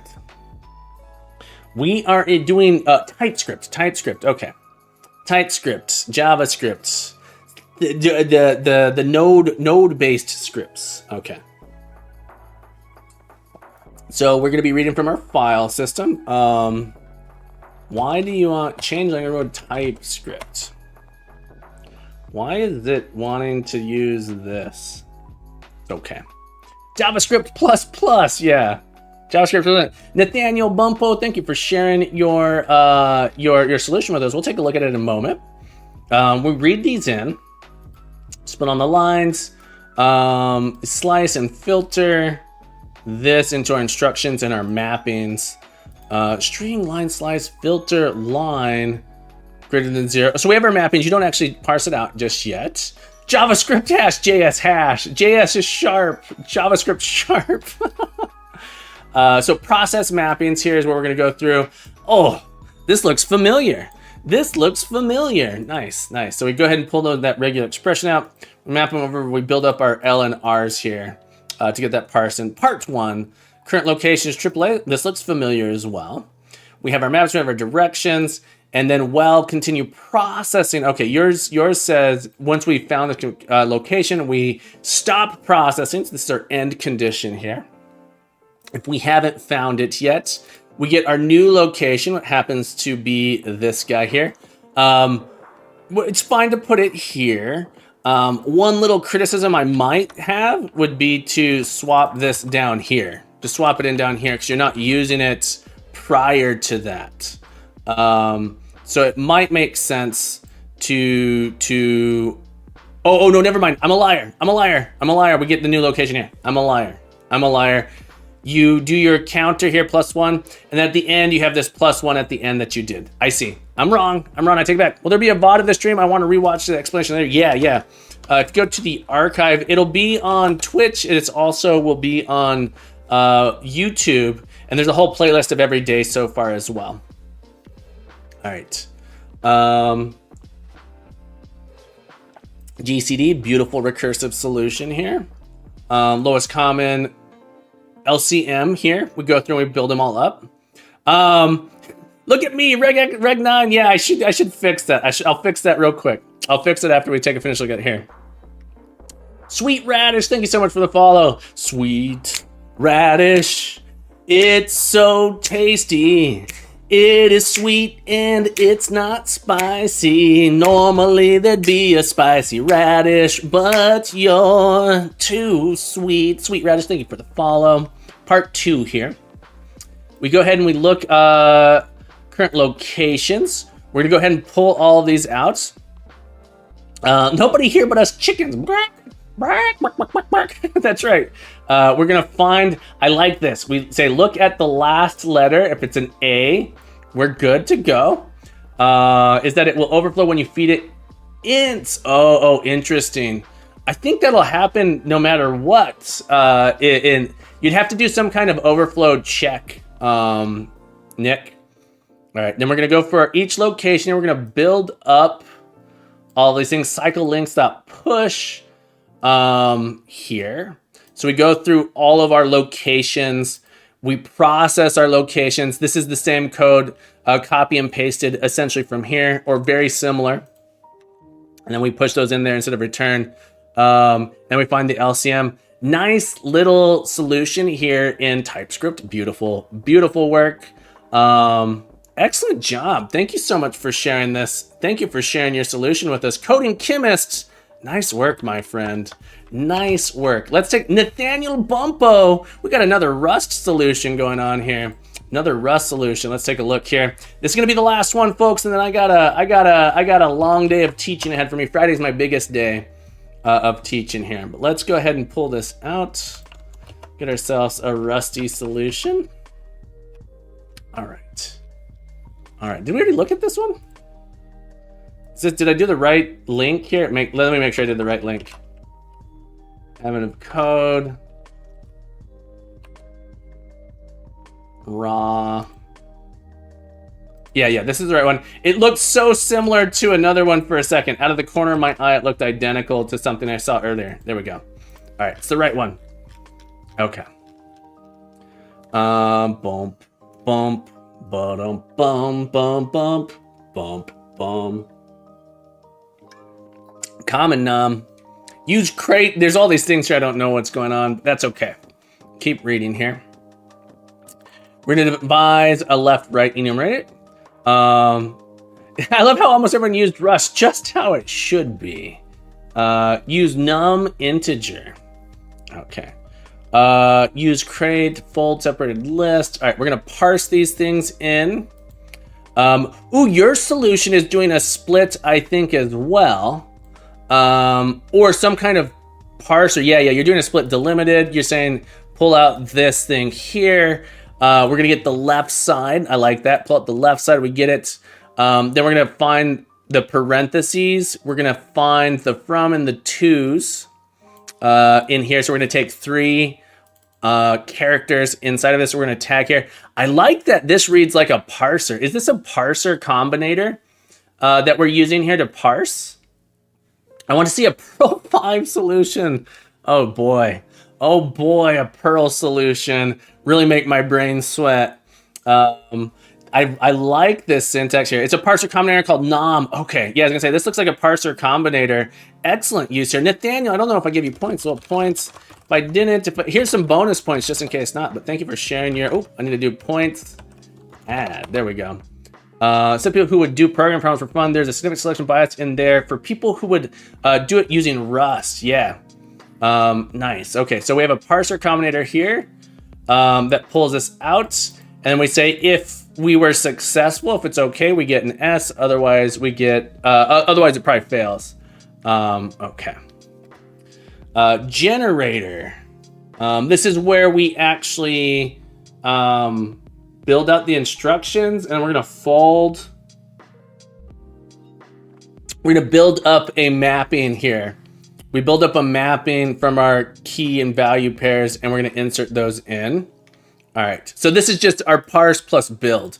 We parse in each of our rows, and we build up a mapping from our keys to our lefts and our rights. All right, part 1, solve. All right, so we have a function called solve somewhere. Oh, it's right here, but in fact. We have our start. This is where the location we're at. This is our directions, and this is our network. This is the map here, and we have a boolean that says whether I want part 1 or part 2. And let's take a look here. Steps is a mutate. We're going to increase steps here. So we increase step. We're looping through all of our directions, and we're going to, I love that we have generators here. I love that we have generators here. It says go through this thing and then just cycle it. I really like that. I'm gonna, normally we do a queue here. This is my last one I'm gonna do today, McNets. I'm just running out of time. Normally I have people send it on the queue. You can post it on Discord though, but I gotta be off here in 10 minutes. So I don't know if I'll have time to look at one more. I love that. This is just making me want to do Rust. It's making me want to learn Rust. Because this just looks like too much fun. The issue I would have is I normally do stuff where I normally am programming in languages that are going to help me teach. So I'm a teacher. I teach computer science programming, and I can't. Maybe I should teach a Rust class to my students. I just don't know enough about it. I do Haskell sometimes. I have a short 10-week 12-week course in Haskell that I've done twice. I could probably do a Rust one, but Rust is just, I need to know. I borrowed one of the LCM formulas. You pasted it. It's clean, nice. Haskell me. Very nice solution here. And what we're doing here, where is... We have a bool here for part 2. Oh, here's part 2. Part 2. Okay. And for part 2, at the end of the day, oh, this is beautiful. This is beautiful. At the end of the day, we reduce using lowest common multiple. At the end of the day, we reduce using lowest common multiple. Kawax, I don't have 22,000 points. You got them. You got them. Because you're just too awesome. I think when we hit, I'm surprised you actually have 22,000.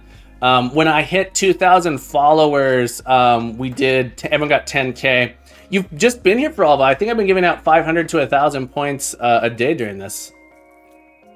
It does LCM in parallel. This does parallel. Oh, this says to do it in parallel. That's really cool. That's overkill and awesome.